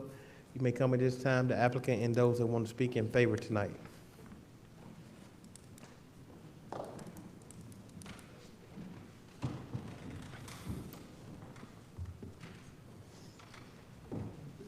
Chairman, Commissioners, Yes, long sir. time, no Yes, talk. Thank you for, as always, the opportunity to come up here and talk to y'all. This is the companion application to the rezoning application that you just heard. Your staff laid it out perfectly. Based on your decision in the prior one, I don't know that we have a lot to talk about because this application was,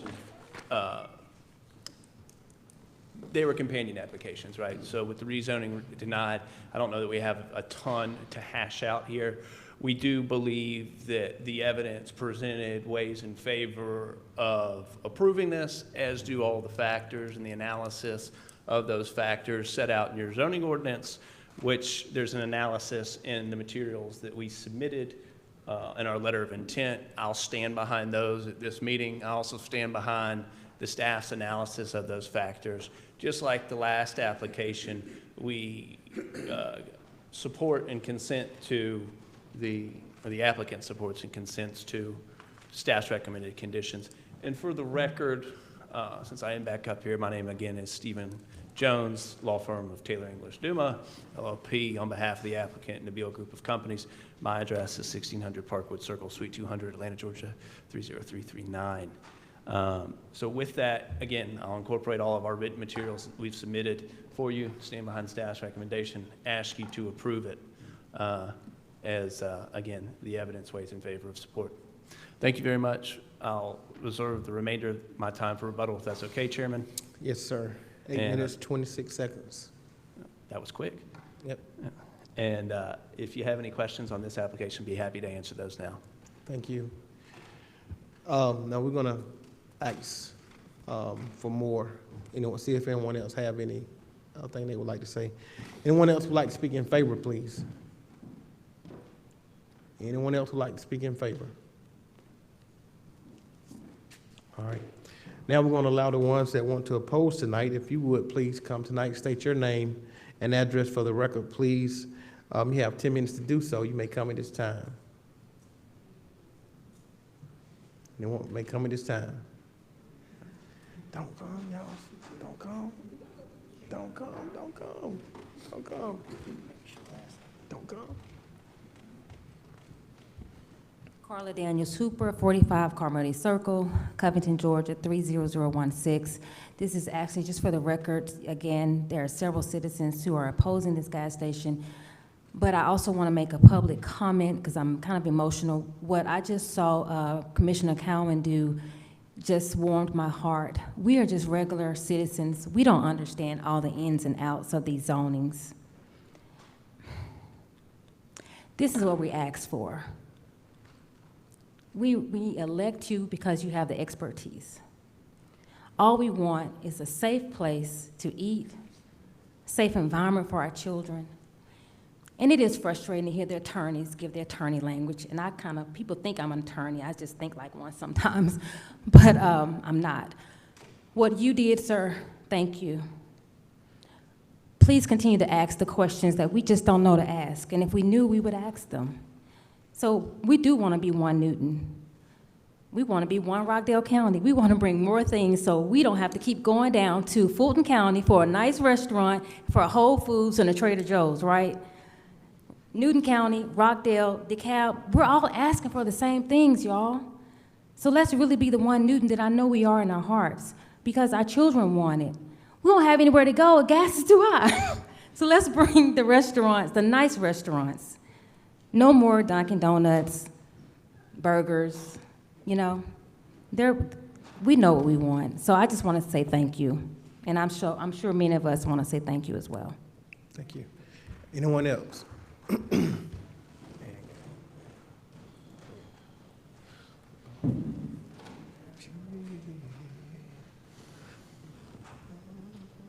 Teresa Waters, Chairman Bain and Committee.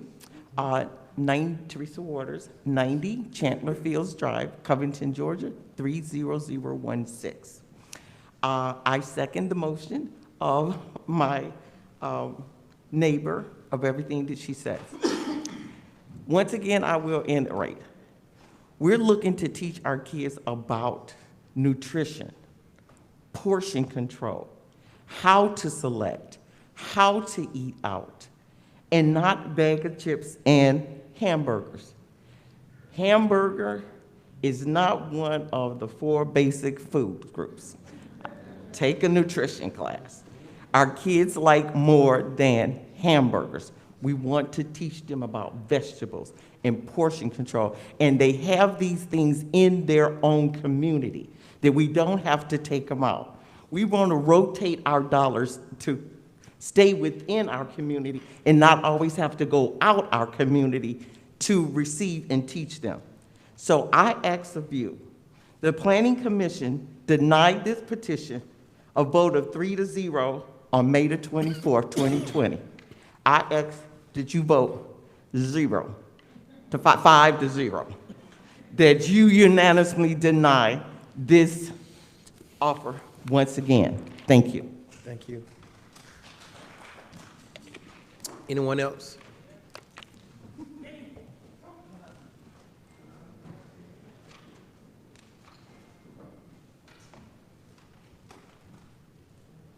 Once again, my name is Mia Johnson. I live at 70 Highgate Trail, Covington, Georgia, 30016, 21 years.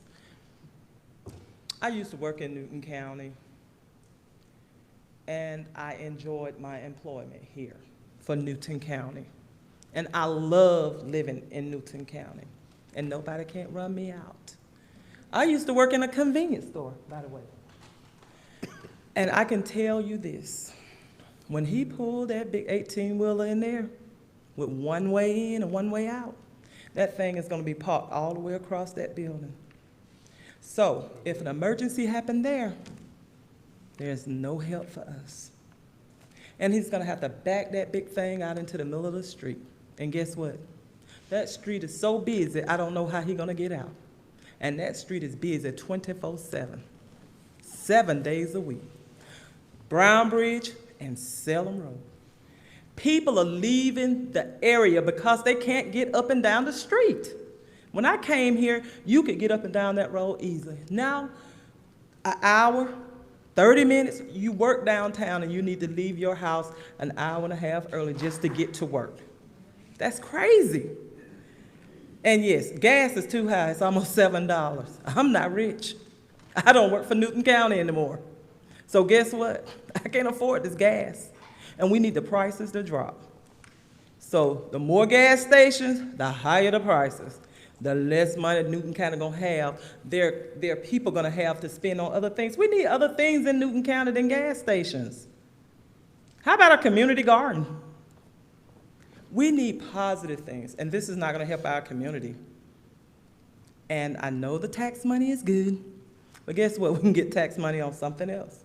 And it represents everybody in the county. If you don't live in that area, it's not gonna affect you. But when you live there and you got a 12-year-old, a 9-year-old, an 8-year-old, it affects them. I have a 12-year-old, and I don't want her running into everywhere she go, a gas station. And like they said, I'm tired of McDonald's, I'm tired of Burger King, I'm tired of all those same places to eat. And yes, I am plus size, and it don't come from eating at Burger King and McDonald's. Okay? So we're gonna back up off that. I'm not trying to be funny, but you need something that represents our county in a better manner. This county can do better, and I hope y'all vote for it to do better. Thank you, ma'am. Anyone else?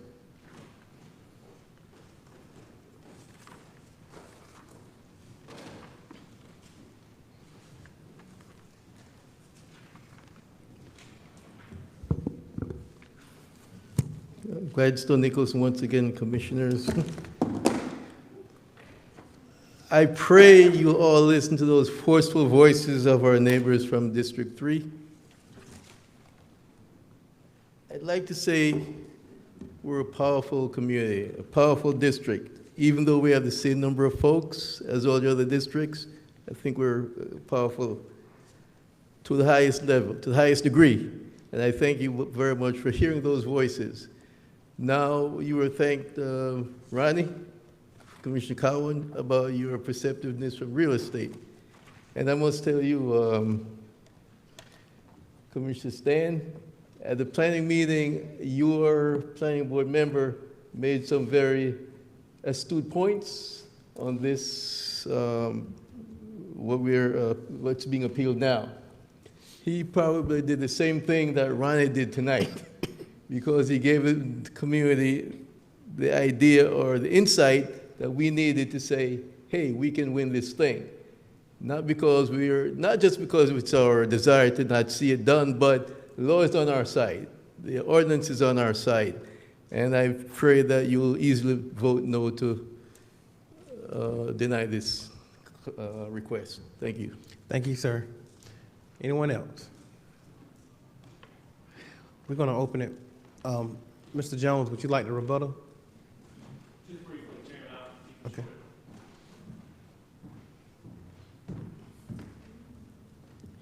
Chairman, Commissioners, again, thank you for your time tonight, your service. This application is an appeal from the Planning Commission's denial of a request to allow more than 66 feet of pavement from the back of curb to the principal structure, the convenience store. Now, had you approved the rezoning, that would have permitted alleviation of a lot of the concerns that you've actually heard about traffic, maneuverability, things of that nature. What the request is that in 66 feet, you can't have enough room for maneuverability of things such as 18-wheelers, of folks coming to get gas, of folks just within a typical gas station convenience store layout. So that's what this request is. And I'll, again, stand behind your staff's analysis and our letter of intent submitted showing that all the evidence points to the fact that you just can't make it work. And so for that reason, we'd ask you to approve it, because that's what the evidence shows, is that it needs to be varied to alleviate the hardship, assuming, of course, that the rezoning had been approved. Thank you, Chairman, Commissioners, for your time. Thank you, sir. Patrick. Ms. Applewhite.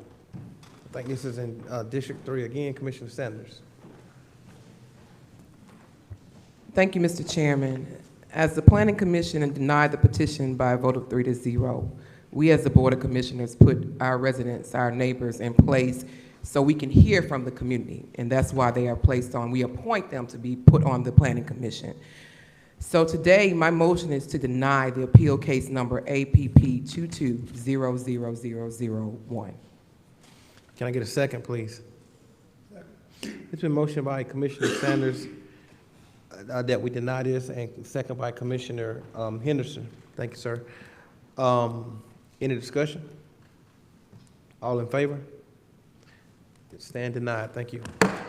Thank you, Chairman. Thank you, Ms. Applewhite. Next, we're going to go back to Finance. Ms. Brittany, if you would, please come on up.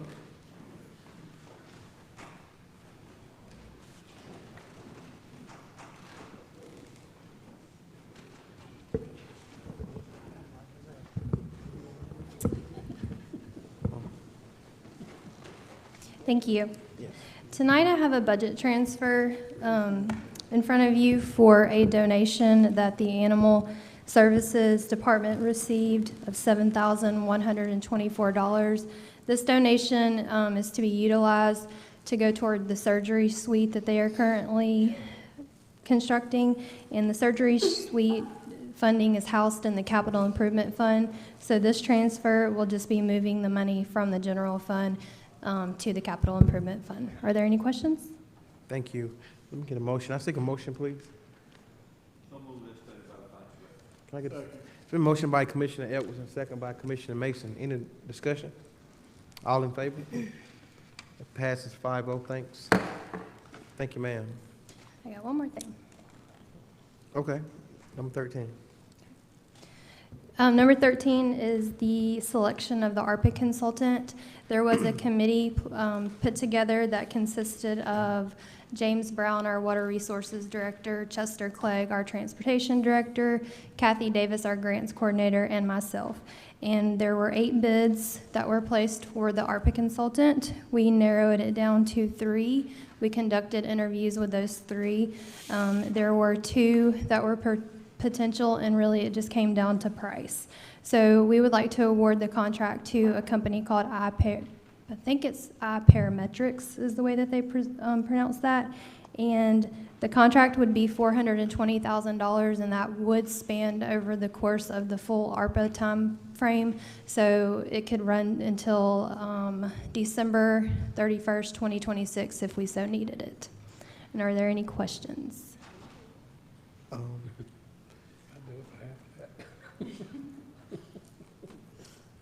I do. So can you explain what all they'll be doing before we get a motion on the floor? Pretty much. We narrowed down a few items that we knew we would be looking for, so we knew we would need a company to come in and to assist with the program management side of it, also the reporting side of it.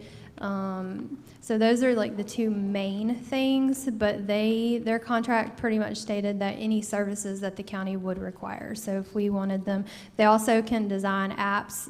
They can make presentations to place on the website to show the citizens how the ARPA funding is being spent. So there's a variety of services that they can offer, and the contract is not to exceed $420,000. So it doesn't necessarily have to be $420,000 if we decide we want to cut back on some of the services. So really it's just depending on what this board is really wanting to utilize. But I know from the financial side, my main goal was to get somebody to come in and help us with the reporting side of it, and then maintaining the information we need from all of the entities that we are providing money from. What about the guidelines? The guidelines, yes, the federal guidelines, that's what they would be assisting with the reporting side of it. So they're well-versed in all the ARPA guidelines. Okay. We can get Mr. Sims. Thank you, Mr. Chair. So as far as with the guidelines, I think it would be appropriate for the board to have discussion on making sure we have metrics in place to adhere to you all's decision as far as if there's a dollar amount. Currently, we are receiving all types of applications, and we are receiving applications, requests from in the amount of $5,000 to some of requests $150,000. And I think it would be appropriate for us to have a metric in place to state what dollar amount you all are seeking to approve. Also, I think there should be some other requirements. If you're requiring businesses to have 3 years in existence, that's just an example. But just some criteria in place that we can address the needs of the community with knowing that we have limited amount of resources. Okay. Thank you, sir. Commissioner Sanders, you had a question? Forgive me, I'm looking for, did you guys send us the actual contract or of this business? I haven't seen, have anybody seen anything that they provide of services? So I know you selected one, but I haven't, I'm looking in the book, I haven't seen anything from this company.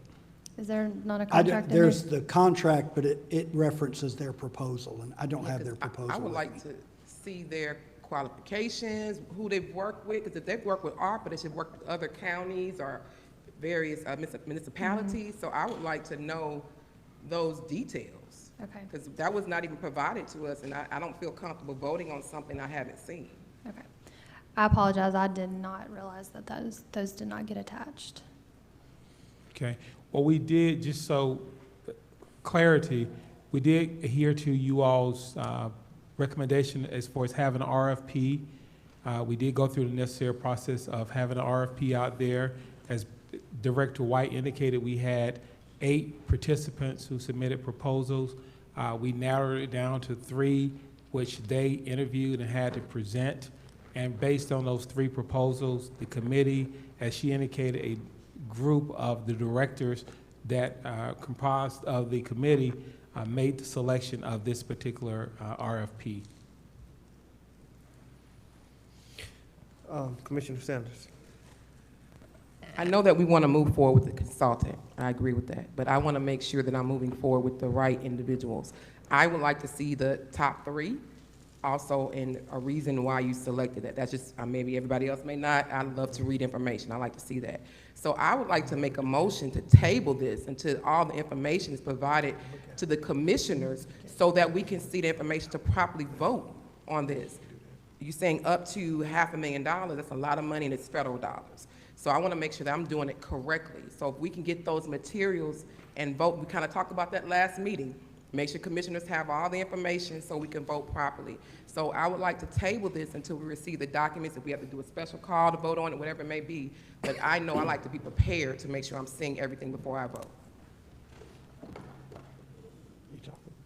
So what your ordinance calls for you to receive, if you elect to do so, is the proposal summaries, the price summaries, and the criteria evaluation forms with results. So that's what the ordinance calls for. And that's by design.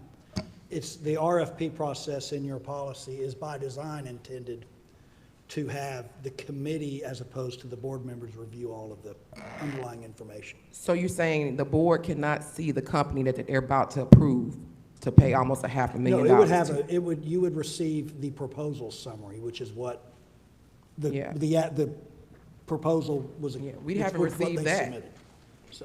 So I would like to see it. I mean, maybe the commissioners, I would like to table it so we can get the proper information. I'm sorry. You want to ask? I'm sorry, Jarvis. Go ahead.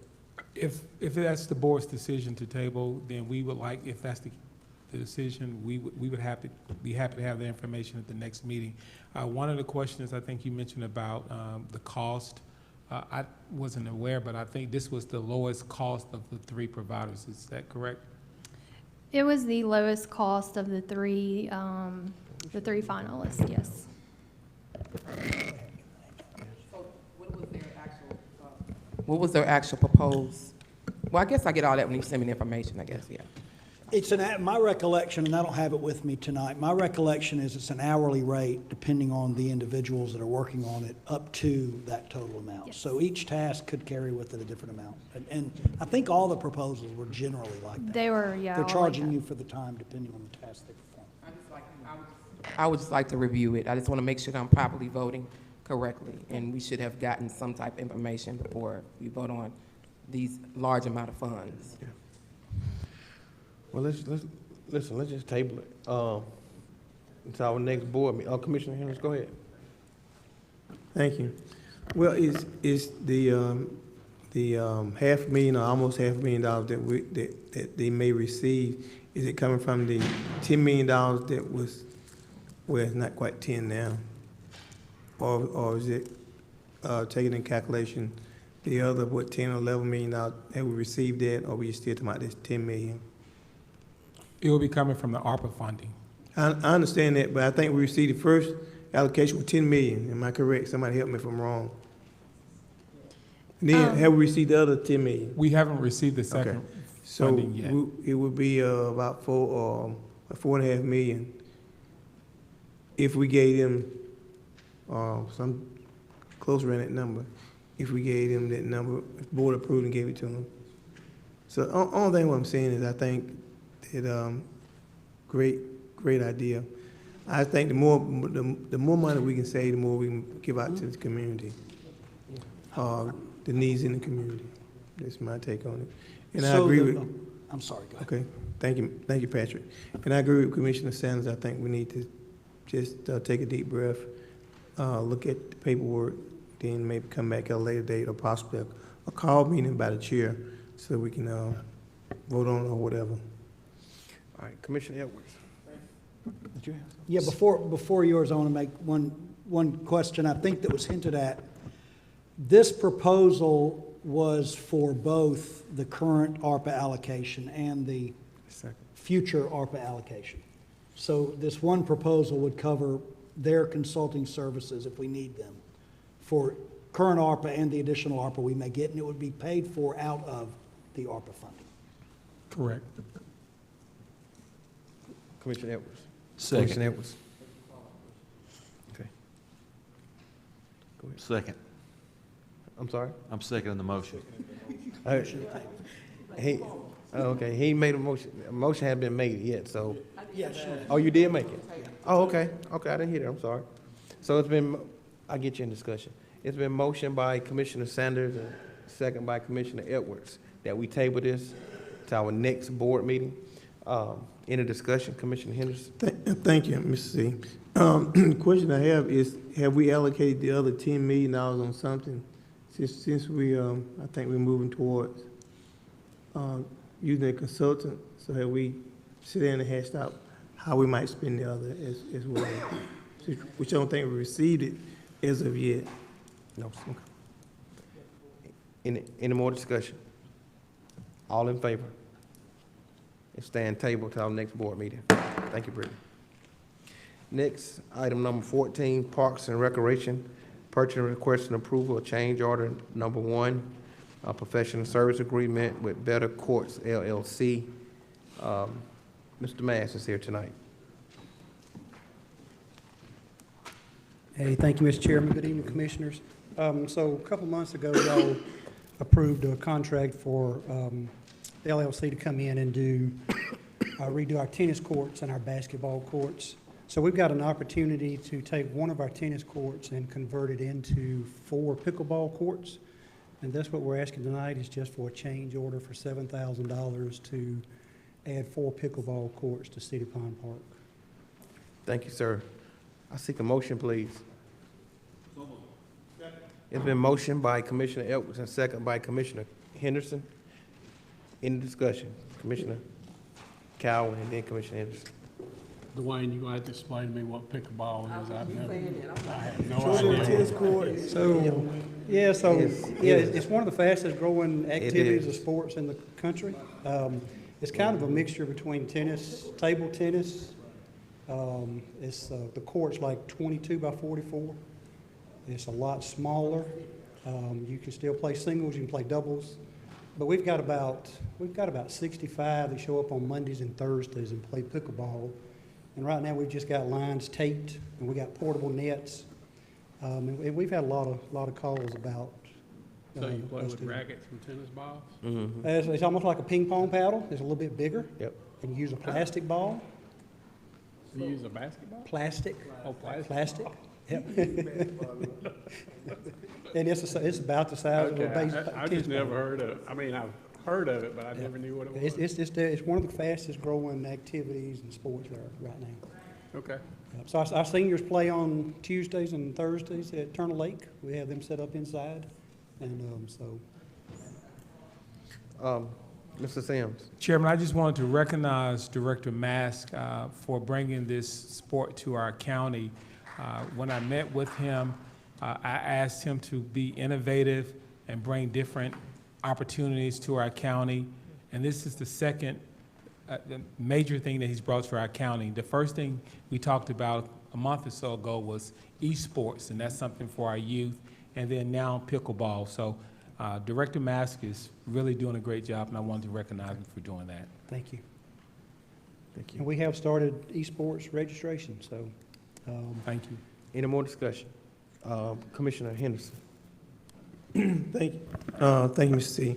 Well, it's on the same lines as recreation. I think for about a year and a half or 2 years, going on 2 years, that we had about $150,000-$200,000 splash money, and we had requested before we took in the recreation under the Board of Commissioners, that for a restroom, a real restroom, rather than a porta potty.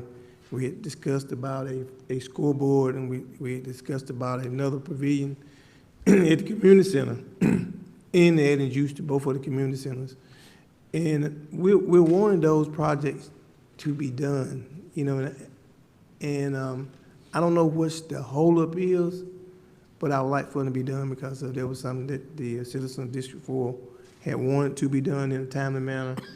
And I don't typically complain about rec stuff being done, but when my constituents tell me that they want to see the kickball field being used, when they tell me they want it not to have to run into the community center to use the restroom, or can one person go in at a time at the in the porta potty, then we want it to be done. And it's something simple as hiring somebody to come out and do that little bit of work to be done. We know that the money's there, so we want to go ahead and hopefully get it done. Thanks, sir. Any more discussion? Any more discussion? All in favor? It passes 5-0. Thank you. It was a motion? She said. Thank you. Thank you. Thank you. Next, item number 15, Parks and Recs. Jeff Bryan. Good evening. Good evening, sir. We bring before you tonight a design build contract with Sunbelt Builders. An RFP was put out and soliciting design build services specifically for 3 parks and recreation facilities. One was to renovate the guest restrooms in the Turner Lake Community Center. Secondly, was to build and renovate and expand the Stone Road Park concession restroom and scorekeeper building. And then the third was to build a new maintenance facility at the City Pond Park. We had 2 proposers who proposed to us. One was Sunbelt, obviously, and their total fees are $72,200. The other company was BCI, and they came in at $274,000. We went through a complete evaluation of both the technical teams and technical processes along with the analysis of their fees, and Sunbelt is who we are recommending for the board tonight. Thank you, sir. Guys, I'll seek a motion, please. It's been motioned by Commissioner Edwards and second by Commissioner Cowan. Any discussion? All in favor? It passes 5-0. Thank you, sir. Next, item number 16. Is that Mr. Bryan? Yes, sir. So earlier this year, if you may remember, additional funds were assigned to this particular project to help buy back some scope of work that they needed to have purchased for the facility. This is the culmination of finalizing that scope of work with Sunbelt Builders, the design builder on that, and finalizing their contract. So these amendments are associated with that type of work, and I can get into more detail if I need to on that. Thank you, sir. I seek a motion, please. So moved. Second. It's been motioned by Commissioner Mason and second by Commissioner Cowan. Any discussion? Commissioner Henderson? Thank you. And thank you, Ms. Jeff, for the work that you do. In these particular projects of what kind of help refresh my memory on these, on this. So it was a series of different things. What they wanted to do was, in some cases, we wanted to add some doors and door stops. They needed to, in the actual kitchen itself, both the kitchen and also in the large room, we were renovating the floors. So we're talking about Washington Street? This is Washington Street Community Center. I'm Absolutely. sorry. Okay, thank you. Right. Any more discussion? All in favor? It passes 5-0, thank you. Next is item number 17. This is Parks and Recs as well. Mr. Prime. So an RFP was put out soliciting design services for the Spring Hill Community Park. This is a SPLOST 17 project that was approved earlier this year. It also had gone through a very extensive master planning process, working with the community to identify specifically where the property was supposed to go and the elements that would be in that. So we put out an RFP soliciting design services. We received two RFPs, two proposals. One was from Jericho Design Group, and their total fees for Spring Hill Community Park were $204,750. That included all of the design phase services, bid and award services, permitting, also contract administration services during the construction phase. We also received a proposal from Los Design, and their total was $344,650. After the committee had concluded evaluating both the technical and the fees, Jericho Design Group was ranked number 1, and that's who we are recommending to you for you to award the contract to tonight. Thank you, sir. I seek a motion, please. I make a motion to approve the contract with Jericho Design Group. Second. It's been motioned by Commissioner Calvin and second by Commissioner Henderson. Any discussion? Commissioner Henderson. Thank you. Well, the question that I have, and we're talking about the planning for that park, that probably will be facing, I guess, Lower River Road. In other words, we go up in the property, it's the planning for the pavilion, the ball fields, et cetera. Exactly. That's what these services for. And they'll help us put together a set of bid documents that they will put out for bids for contractors. Thank you. Jeff, will they do the sewer and water design too? They're doing civil, utilities, everything. The building designs, everything. Perfect. Any more discussion? Any more discussion? All in favor? It passes 5-0.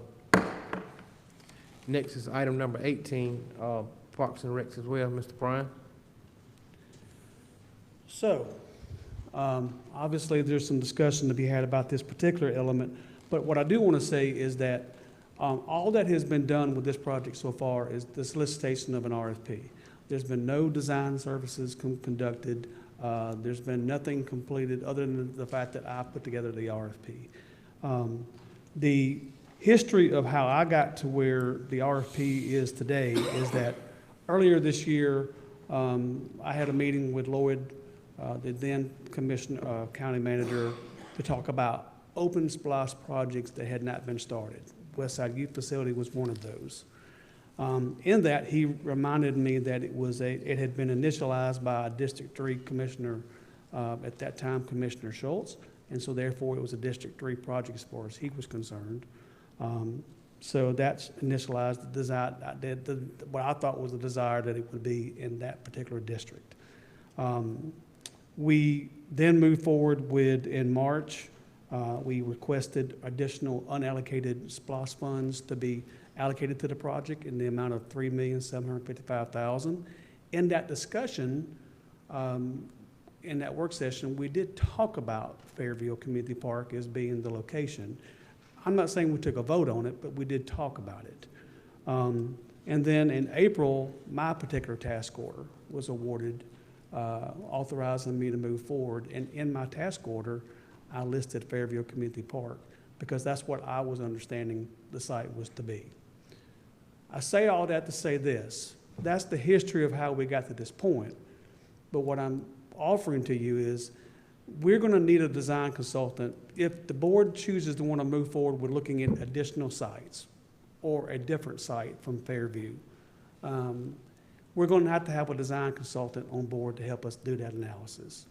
One of the things that we don't know about this particular project is, and Commissioner Sanders and I have talked about that, we don't know all of the elements and pieces that make up this facility. We have ideas and thoughts, but what this consultant will do is they'll help us go through what we call a building programming process, where they will meet with the stakeholders and they will help determine the elements that make up the building. They'll help us determine what kind of site features this facility will need. And then from that, we could, if the board wanted to, go through a site analysis. And we could look at multiple sites with them, do a complete analysis of those, and bring back to you the report with a recommendation at that point to move forward with it. So if that would be something that would be amenable to helping to keep the process moving, certainly that's something that we could do with this consultant if they are awarded the contract. Guys, I seek a go ahead. I want to make sure I put this on record because we have citizens that are sitting out here, and I've been blamed for a lot of stuff. I want to make sure that we reiterate that I did bring an option 2 for land. Can we make sure we put that on record?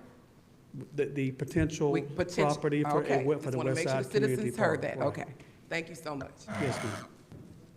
And I never said otherwise.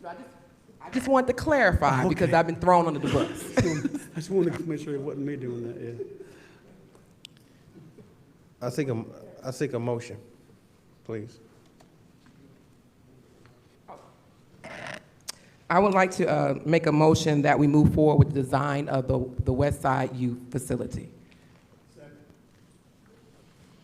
It's been motioned by Commissioner Sanders and second by Commissioner Henderson. Any discussion? Commissioner Henderson first. Thank you, Ms. C. You know, I've been around for a little while, and I've also served with former Commissioner Schultz, and I'm also I am serving with Commissioner Sanders. And the only thing over in District 3, and I was concerned about it myself, and I'm always concerned about anybody in Newton County, was that we had over there was a little bit of I call it what my daughter said one time we went out there at the groundbreaking, was a baby thing you play with. But little did my daughter know at that particular time we paid about $100,000 for that, and I questioned why did we pay that much money for a little swing over there, and then in my opinion, a little more insult to injury, that the fact that we didn't use the recreation department to build it. It was just something put over there, but the recreation department had to go out and service it and keep it up. But when Commissioner Sanders came on board, she wanted to do something better. And I remember one of, if I may say it, I'm gonna say it anyway, she had said that District 3 was a stepchild as far as the board, and that we had passed by doing stuff over in that particular area, and she was on it. We had passed by, not intentionally, but she wanted to make a difference in that community. And I believe that she has, and she came with some good plans, and I think they're good plans. And in my opinion, you know, she's a good commissioner. Thank you, Mr. C. Commissioner Mason. Thank you, Mr. Chair. Thank you, Jeff, for bringing this to our attention. So I just want to know the process that you mentioned. Have you utilized this same process with any other projects that we've actually done previously, or is this the first time we've actually used this process where we're designing something prior to actually having a specific site? So what I'm recommending to you is that we don't do that. What I'm recommending is a process that I've used with multiple clients multiple times, where we do just enough design, what I call building the programming phase, where we determine the size of the building and the configuration of what that building looks like, and what the site characteristics of that will best serve that particular building. Then we take that and we go through an analysis. We identify potential sites, and we can work with a team or stakeholders that you guys deem necessary. We will then go out and identify these properties, and then we'll analyze them, you know, against a criteria. And that criteria will determine and rank each of those particular sites. We'll bring all of that information back to you as the commission, and you guys can then make a decision of which one of those you'd like to move forward with. And then once we get that information, then then the architect can start moving forward with the complete design and getting it ready to go out for bid. Right. That's the process that I'm recommending. Now, obviously, I'm open to other ideas if y'all have that as well. Right, so what I'm asking is, has that process ever been utilized before on any of the other projects that you've worked on? Have you Here. proposed that, correct? Oh, no, sir, I've not used that process here. Okay, No, sir. thank you. Commissioner Sanders? Jeff, what is I know you've been working here longer than I've been a commissioner. What has been the process of selecting land? Has the commissioners voted on where the location has currently been? What is the process has been done normally? Because I don't think we did that for have we done that for Spring Hill, or without identified? I'm not sure. How is that done when the land is selected? Do you want to? Yeah. Yes, sir. Spring Hill, there was a splost amount put in there for a park in Spring Hill, and we looked at several sites, and we involved the citizens out there.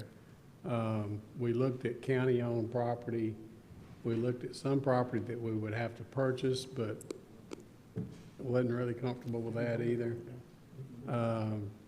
The citizens pretty much picked the location. But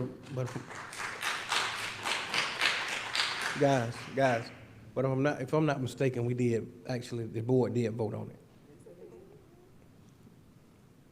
it. We had to pull the minutes, but I'm just about sure. Well, we did. We voted an additional appropriation out of the budget for Spring Hill, and I think at that time we notified the board where that was going to be at. Yeah. But we didn't. Commissioner Edwards? Thank you for clarifying. Okay, thank you, Mr. Chairman. So I was about to ask for a recap of where we are. I know, if I recall, early 2021, we took a vote, and I don't recall what that vote was. I need to research that, I guess. But we took a vote on this particular project. I don't know what we decided. I can't remember what we decided.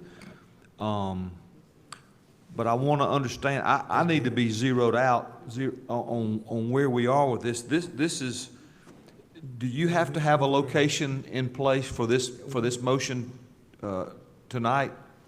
No, sir, but what I do need is kind of direction on how you want to move forward with either the site that is listed in the RFP or with a site selection process.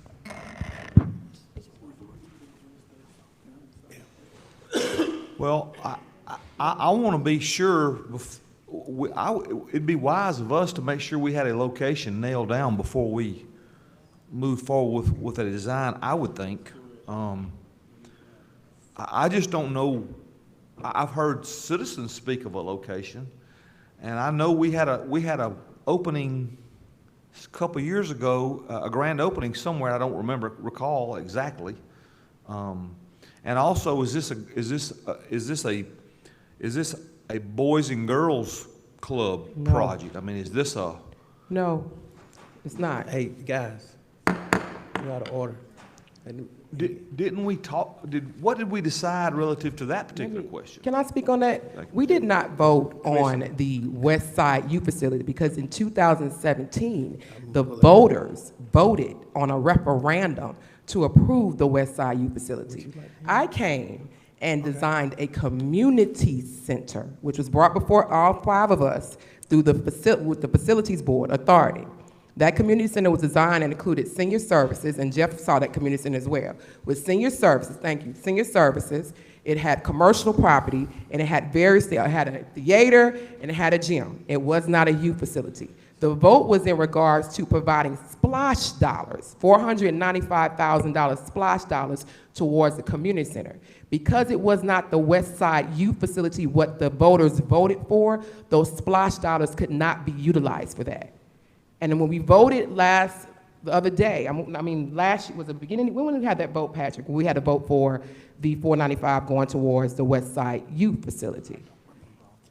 When we voted for that, Patrick consulted with me and said, make sure you state it was the West Side Youth Facility because that is what the voters voted for. It was a community center is what I presented, which you also were a part of the Facilities Board and saw that design. It was not the youth facility. Would you like to speak to this? I reviewed minutes. This meeting was, I believe, in February of 2021. And what the discussion centered around was funding for the West Side Youth Facility. And there was a motion made to place the West Side Youth Facility at the Fairview Community Park and to dedicate the funds, whatever the amount of funds was, towards that. That motion failed. During that discussion, it wasn't to allocate funds, it was two parts. It was to build the facility at Fairview Community Park, and there was a substantial amount of discussion about the involvement of the Boys and Girls Club. What the county manager at the time indicated was that there had been a significant amount of conversation between the manager and the Boys and Girls Club, that the discussion at the time was that the county would build the shell, the Boys and Girls Club would come out and finish the interior, and run the Boys and Girls Club facility out of that facility. But ultimately, the motion was to direct SPLOST funds for the West Side Youth Facility to the Fairview Community Park, and that motion failed. There was no other motion. So as of this date, the board has not dedicated a specific location for the West Side Youth Facility, nor has the board really made a decision about what that youth facility is. I mean, first of all, to fund the big facility, I believe, is going to require, your SPLOST 17 doesn't have enough funds to do the full facility. It does not. So, the new SPLOST, it will have to make the new SPLOST list, have to get approved by the voters before you can really do anything. So, but as of this moment, there's been no board action to approve any designated site. One site was rejected, but that doesn't mean you can't go back and put it at that site. And there had at that time been discussions about the Boys and Girls Club, but there has been nothing reduced to an agreement, nothing, and likewise nothing voted on by this board. So right now, the West Side Youth Facility, it's a bit of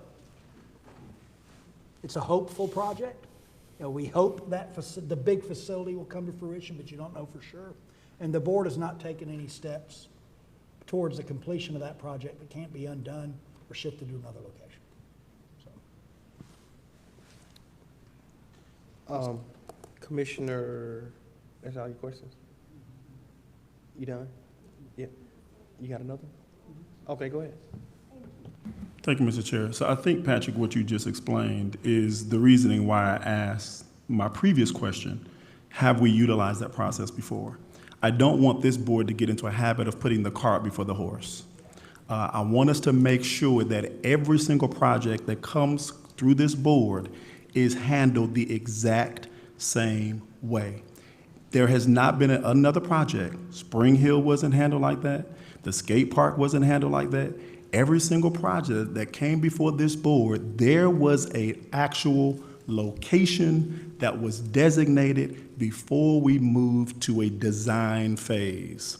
I think we don't want to put the cart before the horse. We don't want to get into a design if we don't even know where it's going to be.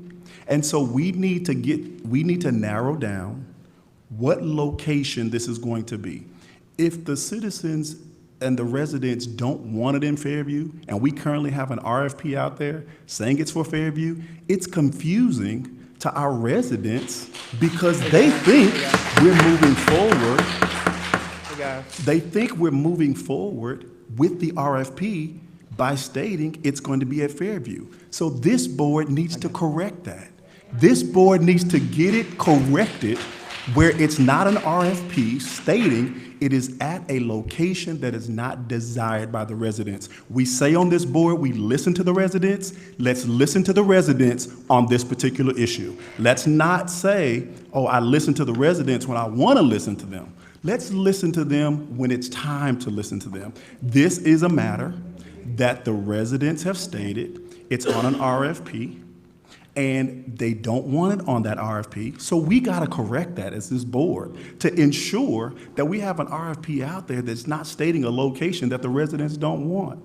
Now, I think it's a great project. It is a needed project.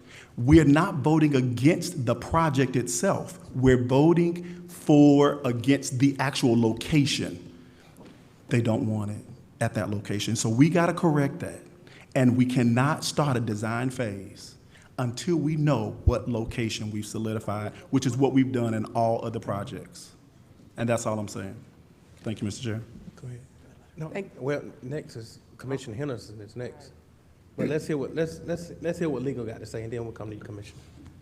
So item number 23 on your agenda will be a resolution to correct what you did before, to remove any reference to the Fairview Community Park. So that, your comment will be addressed at number 23. What you're considering now, number 18, is not site-specific.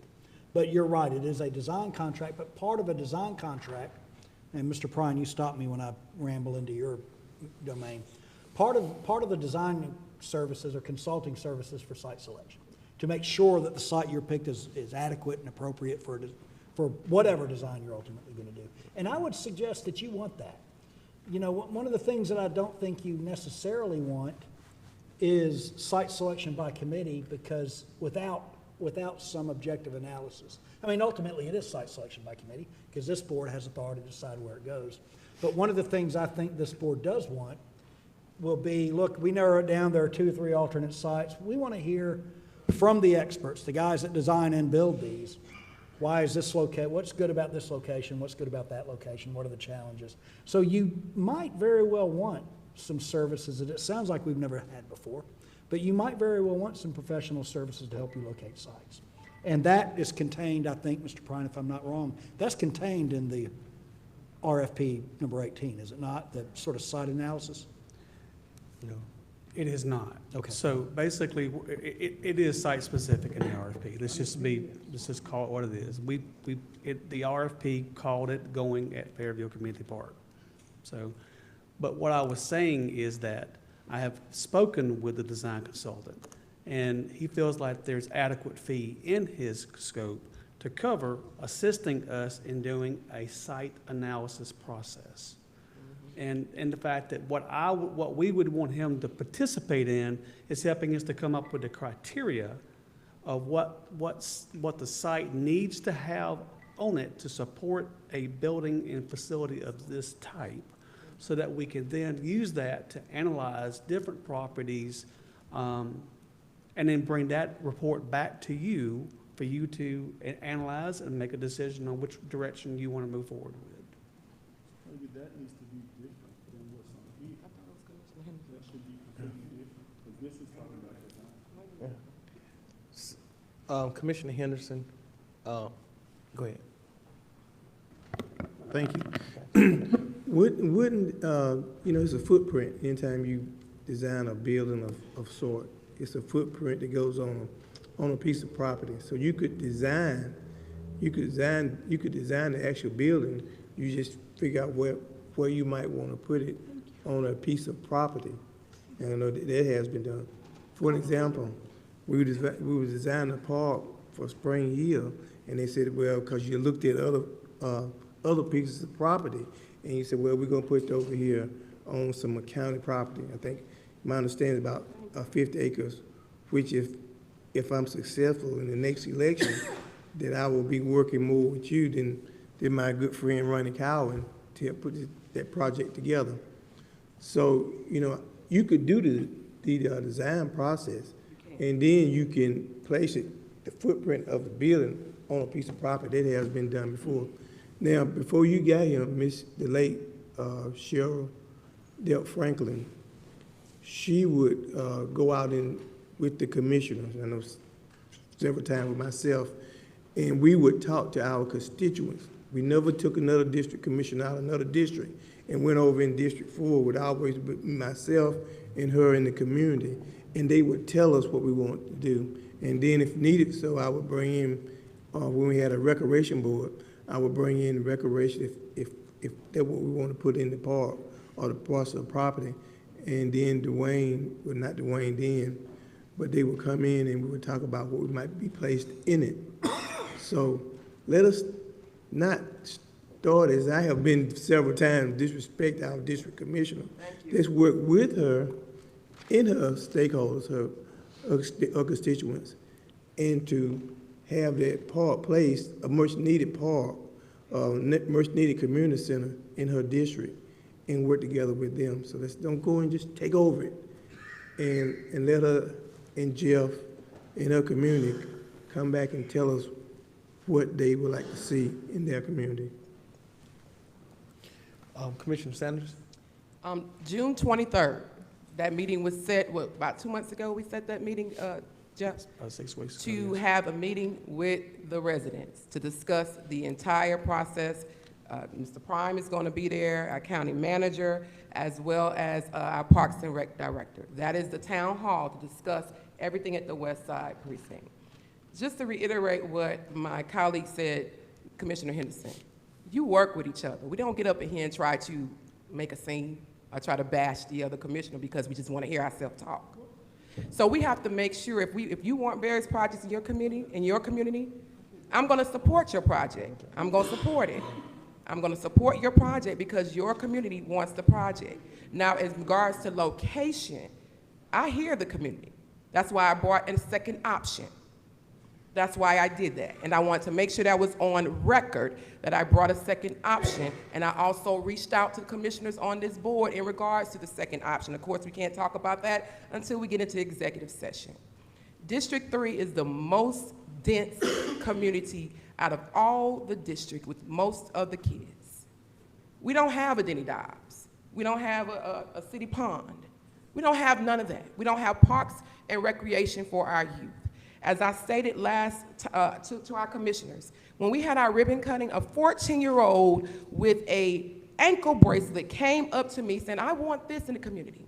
That's why I went to all of the schools in my area to hear from the students, the people who are going to actually house this building. So the problem is adults are making decisions for youth where we want to put them in facilities and not listening to them.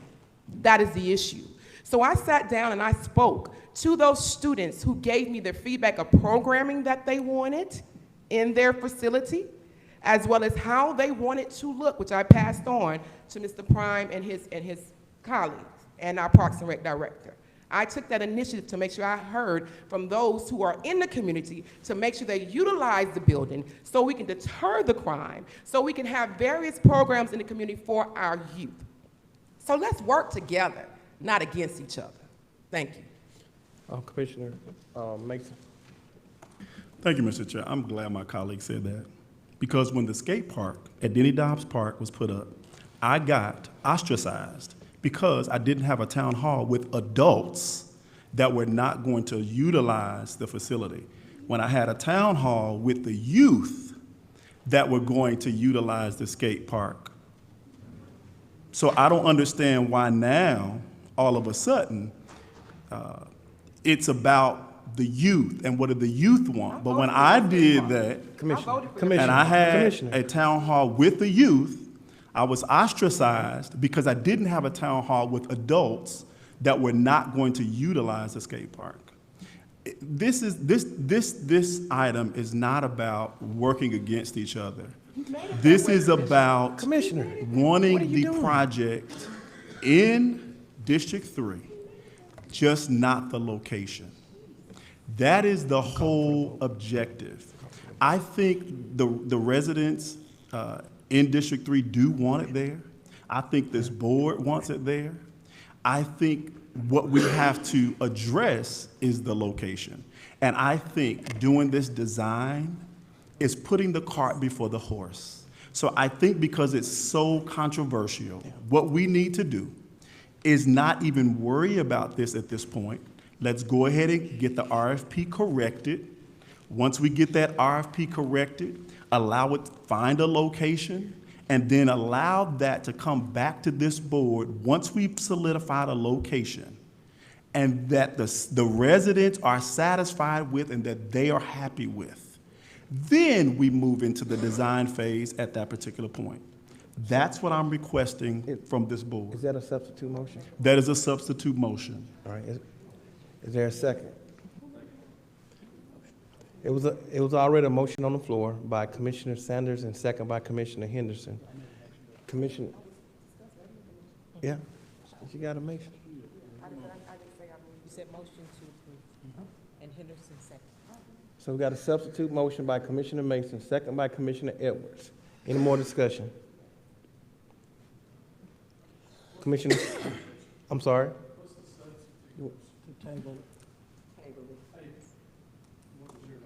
My motion is to move forward with design so that Jeff can utilize his people to find the location, to do all that. So if we're tabling it, who are we gonna pay to find the location? Who are we paying? Yeah, Jeff. Yeah, but Jeff is a consultant, so we gotta pay Jeff. We already paying Jeff. So Jeff, you're on. Yeah, we already paying Jeff. That's right. I don't He's- understand why we're so paying he's on somebody it- to go find land anyway, because he found land for Spring Hill Park. Well, actually, we found land already together, so we'll That's talk what about I'm that. saying. That's what I'm saying. But to move forward, Jeff, give me your expertise in regards to moving forward with the design. I am more than capable to helping us to go through the site selection process and pull together an analysis of options and bring that in front of the board. That's what we did with Spring Hill Park. The only thing I had mentioned to you previously when I was saying is that the one benefit that Jericho could bring was helping to determine specific building size and needs. But, I mean, if that's a concern of the board and the board does not want to go in that direction, I am more than willing to do the same process that we did with Spring Hill Park. And that's why we had a town hall with the students and the constituents. Mr. Sims, guys, I'm finna call for Mr. the Chair, I vote. just had an observation, a question. Are we considering any locations near the West Side schools for this location? Yeah, I have no idea. Yeah. But I'm calling for the vote. Guys, all in favor? All in favor of the table? Any? Yes, yes.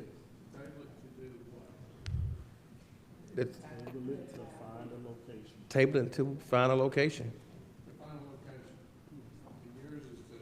Oh, Jesus.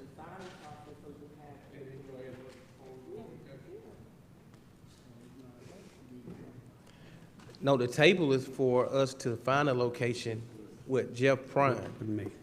The motion that Commissioner Sanders made was to move forward with, what's the name of the guy? Jericho.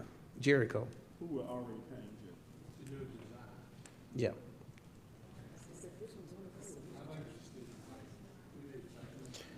So again, I'm calling for the motion. Guys, all in favor to table this? Any opposed? It's staying tabled, guys.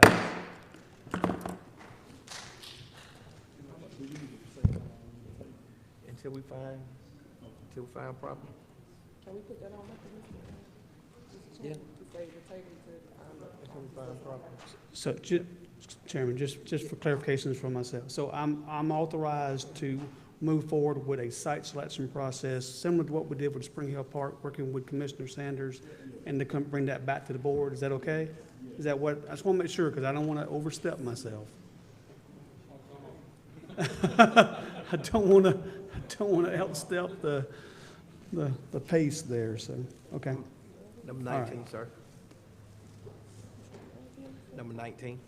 All right, so number 19. So this is once again, this is a design build for the Phase 2 expansion of the senior services facility.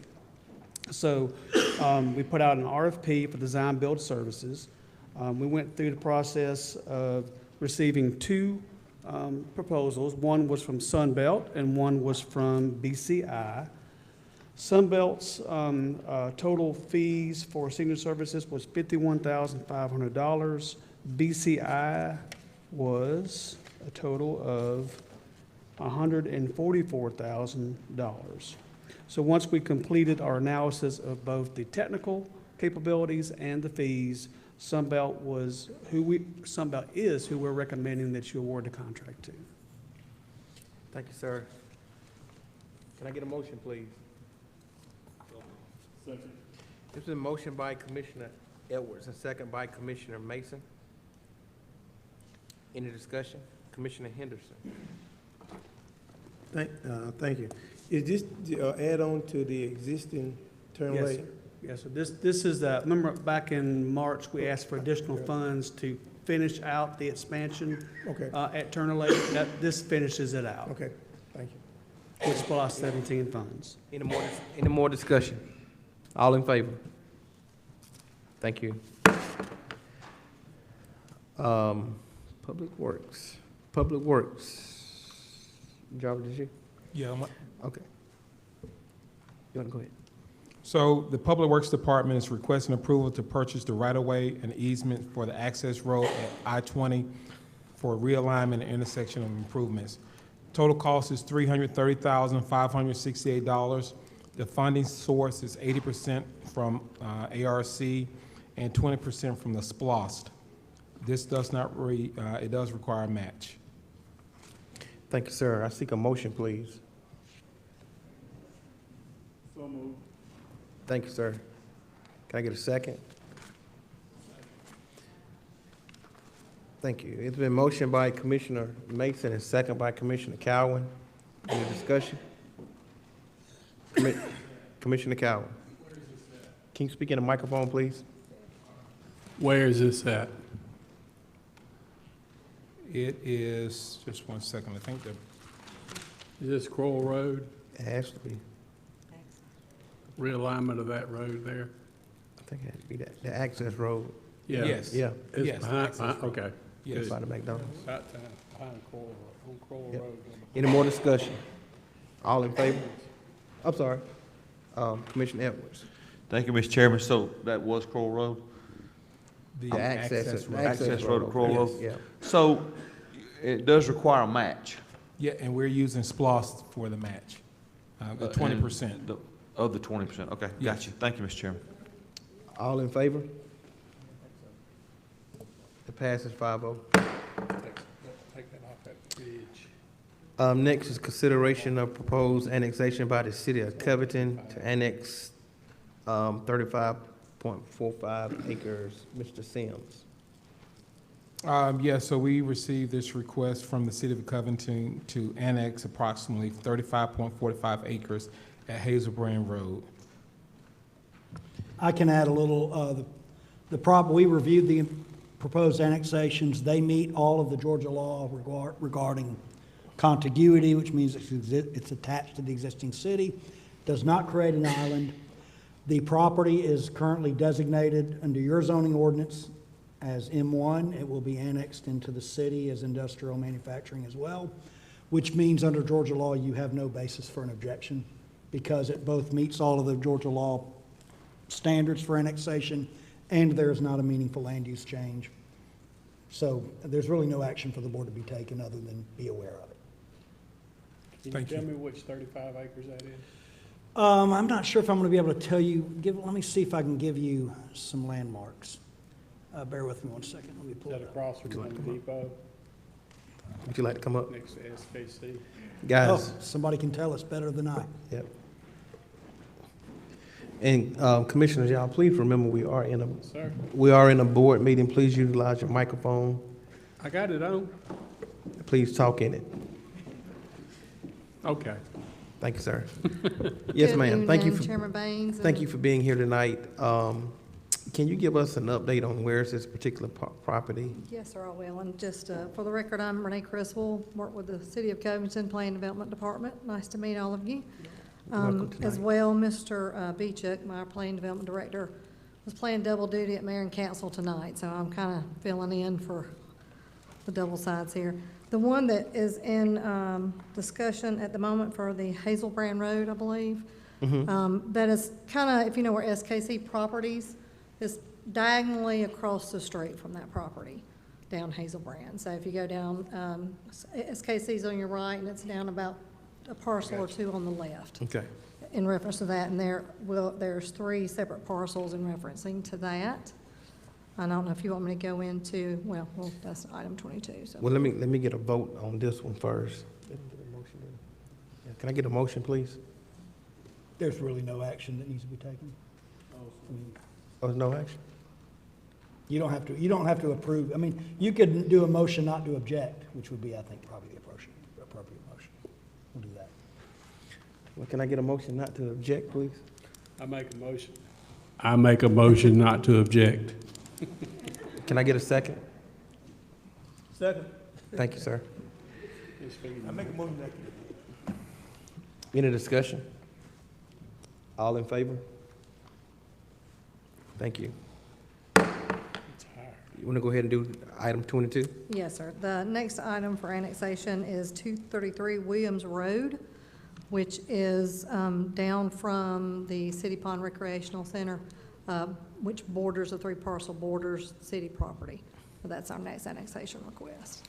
Thank you. And this, We reviewed this one. It likewise meets all of the Georgia requirements for annexation. This one will involve a zoning change. However, the requested zoning, which is industrial zoning, is compliant with your future land use map.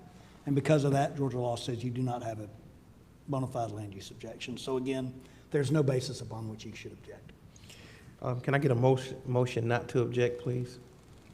I make a motion not to object. Can I get a second? Can I get a second?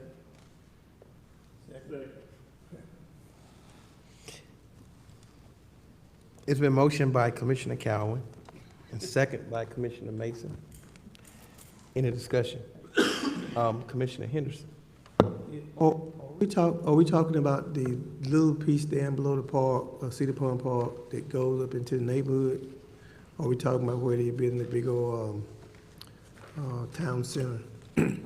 We didn't bring anything for presentation. The letters were sent out, but if I can approach, I'd be glad to show them where the properties are located. And Yes, you can. if it's Okay. I think it's the same map that's in our book. Yes, ma'am. It is, yeah. That's the city on recreational park, and it's these 3. I got it. Yes, ma'am. And Yes, ma'am. backwards Thank you. L shape. He knew where it was at, Ronnie did. She just told him. Any more discussion? All in favor? Thank you. Pass 5-0. Thank you so much. Thank y'all very much. And like that hat, Sam. Next is item number 23, approval to adopt resolution R062122. Patrick, you want to deal with this? So we were asked to review the task order number 14, which is the task order we were all discussing about the West Side Youth Facility, which designated West Side Youth Facility at Fairview Community Park. I drafted a resolution, and I'll just read it in its entirety.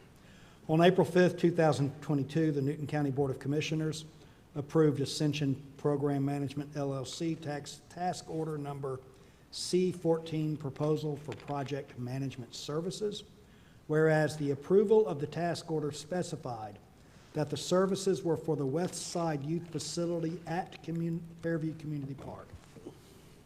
Whereas in approving the task order, the board did not intend to designate Fairview Community Park as the location of the West Side Youth Facility. Whereas Newton County has received concerns from communities surrounding Fairview Community Park expressing that the proposed West Side Youth Facility should not be built at the Fairview Community Park.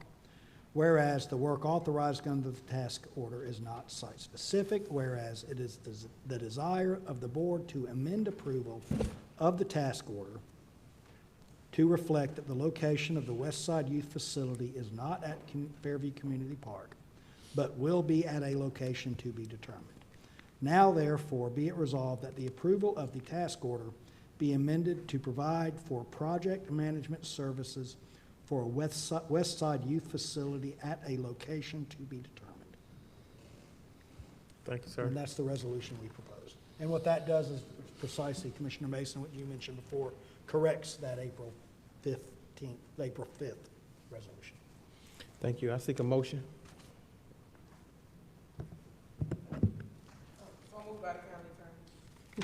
Can I get a second, please? Who second? Thank you. It's been motioned by Commissioner Sanders and second by Commissioner Henderson. Any discussion? All in favor? Thank you. Passes 5-0. Thank you much. Next, Greg, if you would. Information System request approval, annual renewal.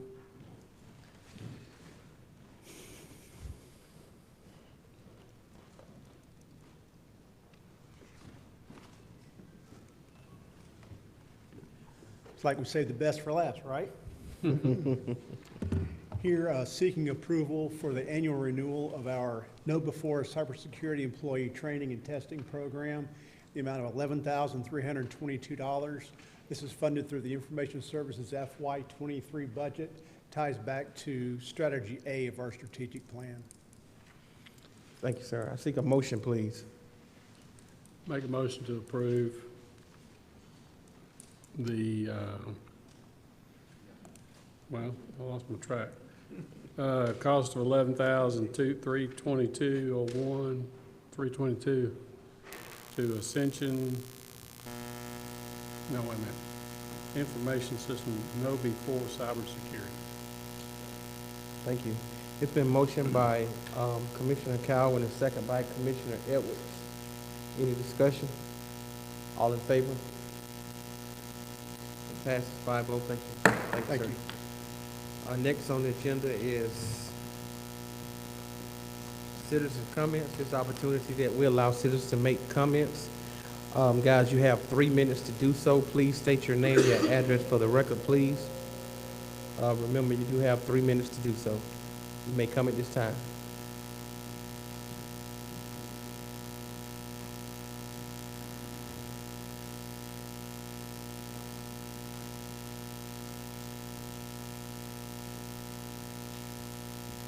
Good evening once again, Chairman Baines. My name is Teresa Waters. I live at 90 Chandler Fields Drive, Covington, Georgia, 30016. First thing I would like to do is say thank you very much for this amendment and removing Fairview Estates from there. That is the subdivision in which I live in, and I do not want a youth facility nor a community center in my backyard.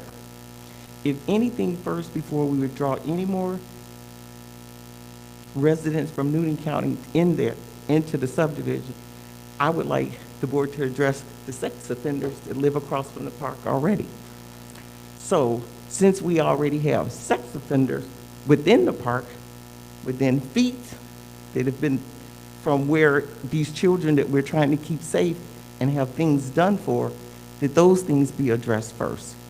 Please do not consider putting a youth facility within a subdivision. I know that's county property. I know you already own it. But down by Newton High School, out in a public place, but not my subdivision. It is a subdivision of home and family. My backyard adjoins that property.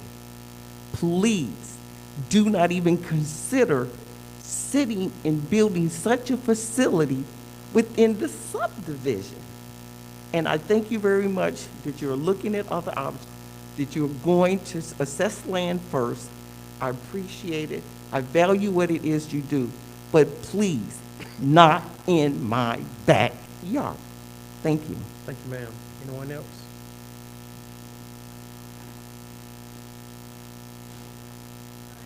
Wallace at 295 Fieldview Lane, Covington, Georgia, 30016. Can you repeat your name, please? Noel Wallace. I'd like to thank Commissioner Mason for standing up for us. You actually spoke exactly how we feel. I live in Fairview Estates. We've had problems. We fought not to get the park that was originally designed in our facility. It wanted to be a big, huge, sports complex. The commissioners listened to us. They made it a passive park, promised that it would be majority green space, which it is, and that's the way we want to keep it. That space backs up to my backyard. I don't want a commercial facility in my backyard, but we do need a use facility in the west side, which I believe is more than just District 3.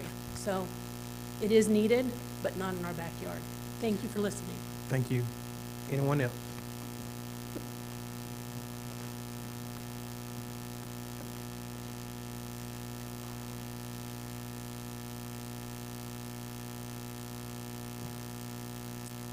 My name is Mia Johnson. I live at 70 Highgate Trail, Covington, Georgia, 30016. Everybody has spoke about the community center for the kids. If we don't do anything today, then when? Why not in your subdivision? Why not in your community? These kids need somewhere to go. If you don't put them somewhere that they can learn something, and when they rob your house, you're gonna say, why they didn't put a youth center over there? They are our kids. They need somewhere to express themselves in a positive way, being taught in a positive atmosphere. That youth center is needed. Those kids need help. When a child go out and do something they shouldn't do, they're asking for help. And if we as an adult can't step in and help our kids, then who gonna do it? We worried about what's in our back door. That's in my back door. Guess what? God is in your front door. Anyone else? Anyone else? No, ma'am. No, ma'am. Thank you. Anyone else? I'm sorry. I'm sorry. You can come to the next board meeting. You can come. Yes, ma'am. Commissioner Edwards. Don't tell her that. What do you think? Thank I'm you. sorry. What do you think? Thank you, Mr. Chairman. I know we spoke briefly, mentioned briefly some ARPA funds tonight. We need to get our little committee together probably and talk about a few more things. Put an agenda, if you don't mind, put an agenda together and maybe we can get some of more of these funds designated. Thank you, Mr. Chairman. Mm-hmm. Commissioner Mason. Thank you, Mr. Chair. The Board of Elections is actually looking for poll workers and poll watchers for the November 8th election. So anybody that's interested in being a poll worker or poll watcher, please contact our Board of Elections to let them know that that's something that you're interested in. Also, we have our movie in the park at Denny Dobbs Park again on July the 8th. So we're going to be having another movie in the park with our vendors, our DJ. We always have a great time. We had a great time last Friday, so we're going to be having our next one on July the 8th. Also, I'm going to be the keynote speaker for an African-American male wellness symposium this Saturday at New Birth Missionary Baptist Church in Lithonia. And so if anyone wants to come out, there's going to be some amazing speakers in addition to myself, really helping our young men, our young women, really look at wellness and how they can live a healthier and a well lifestyle, and how even myself as a local elected official, how I can help them move in that positive direction. Also wanted to take note that I'm going to be on some new boards. I've been asked to be on the Economic Mobility Leadership Network with NACO, the National Association of Counties. So I'm going to be serving on that leadership network, really finding ways to help build our community, help looking at affordable housing, help looking at a lot of different areas that we can actually address on that leadership network. Also, I've recently been asked to be the Vice President of the Revenue and Finance Steering Committee for the Association of County Commissioners of Georgia. So I'm very excited about taking on that Vice President role with ACCG in the Revenue and Finance Steering Committee to really figure out how can we really address these financial concerns, even when it comes to property taxes and things of that nature. And so I'm looking forward to really getting some more information to be able to bring it back to our community. And that was all I had, Mr. Chair. Thank you, sir. Thank you. Commissioner Sanders. Yes, sir. I just want to invite everyone on July 9th for a Community Day at Joint Heirs Church in District 3 from 10 a.m. to 3 p.m. I'm partnering with the church. They're having movie night and various things they have going on, as well as vendors and so forth. So make sure you come out. That's from 10 a.m. to 3 p.m. On August 27th is our second annual Ladies Retreat here in Newton County, and I'm definitely excited about that. I just want to speak a little bit on Fairview Community Park, and I spoke to a couple of commissioners. For one, that park should have never been placed in your community, and I do agree, Ms. Waters. Two, we as the commissioners need to also find another location as far as another entrance to that park, because the taxpayers are paying for that park and it inconvenience the homeowners if they're all coming through the subdivision. So I have spoken with Dwayne Mask and as well in the beginning to have that entrance from the subdivision closed off to where the residents can actually walk through it, but allow the other constituents, allow the other residents in Newton County to be able to utilize a park where they pay taxes for. So it should have never, and I agree, it should have never been placed in your subdivision. It should have never had an entrance coming through your subdivision, but it is county property. So the residents have a right to utilize the property. So we have to make sure we correct the wrong by closing off that entrance and making sure we find another entrance so everybody in the county can utilize a park that they have paid tax dollars on. In relation to, well, in regards to your sex offender comment, your previous HOA president actually reached out to me, and I've also spoke to the sheriff. They have to follow state law. You can't just put anybody out, and if those sex offenders have a certain, I don't know the degree of their criminal offense, you can't just put them out. So that's why they're still there, because by state law, they can reside. So what needs to happen, I sent that to some of your residents, you need to speak to state delegation with changing laws, because all that's on the state level, not on the county level. So the state, you all need to speak to our state delegation. We have state representatives, we have senators, and ask them what can be done to change those laws in regards to that. Because based on their offense, it must not be as extensive to where they have to leave. So that's the other issue. So the sheriff is aware of it. I've been informed of it. I've actually reached out to the sheriff, and I was informed of the state law, so they can't just kick somebody out in regards to that. So that's why they're able to stay in those areas. So let's reach out to our state delegation to find out what we can do in regards to that. So thank you. Commissioner Henderson. Thank you. It's a very important issue that's happening. I know here in Covington or wherever there are large plants that emits ethanol oxide. In fact, within a 10-mile radius around the city of Covington, where most of our plants at, it's a lot of people have been exposed to it. And what worries me is the fact they are self-reporting. In other words, nobody's keeping an eye on the people who are emitting, the larger plants who are emitting ethanol oxide into our community. They report themselves.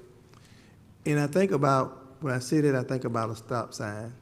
If you did have an officer there who may see me run a stop sign, who may give me a ticket, if I said, well, I'm gonna write myself my own ticket for running a stop sign. And that's basically what we're doing with a whole lot of plants. And all these plants are getting older, and there are leaks, like a Garden Automotive. There are leaks in the soil that emit chemicals that are similar to ethanol oxide. In fact, I think they're first cousins. And so it causes a lot of cancers, leukemia, low birth weight, and a whole lot of stuff in our communities. And there's a lot of things that are going on in our communities. And so I asked the professional, I said, how would you know if this is really affecting us?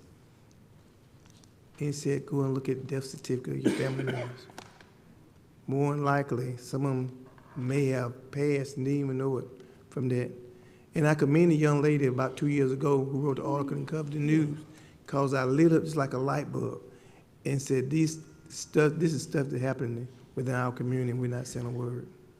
That may be causing a whole lot of danger and causing cancer. And it's not only over here on Puckett Street or over here in the housing project, it's also on Floyd Street too as well, and all the other little regular places around our community. And one last thing, we should not, the taxpayer of Newton County should not be using tax money to help keep up a plantation, not our tax dollars. We shouldn't be using that. We need to stop funding it, and we need to do it ASAP. And just to ignore it, it will not go away. Well, I'm just say this in part and company and closing out this conversation that I'm having now, is that in order to know where you're going, you got to know where you came from. And I think we need to open our eyes up. Commissioner Cowan. Thank you, sir. Guys, we do have a need for executive session tonight. We will not be taking I'm sorry. We will not be taking a vote tonight, so guys, I mean, you can hang around if you want to, but we will not be taking a vote, so there's probably no need to hang around. Thank you for coming tonight. Commissioner, this has been a long day. We've been here since 5. We will be meeting downstairs in the commissioner's room, and there are food down there prepared for you guys. I seek a motion that we move into executive session, please. To discuss, make sure we say to I'm sorry. discuss real estate acquisition. I'm sorry, to discuss land acquisition. It's been motioned by Commissioner Edwards, second by Commissioner Mason. All in favor? We stand in executive session, guys. Downstairs.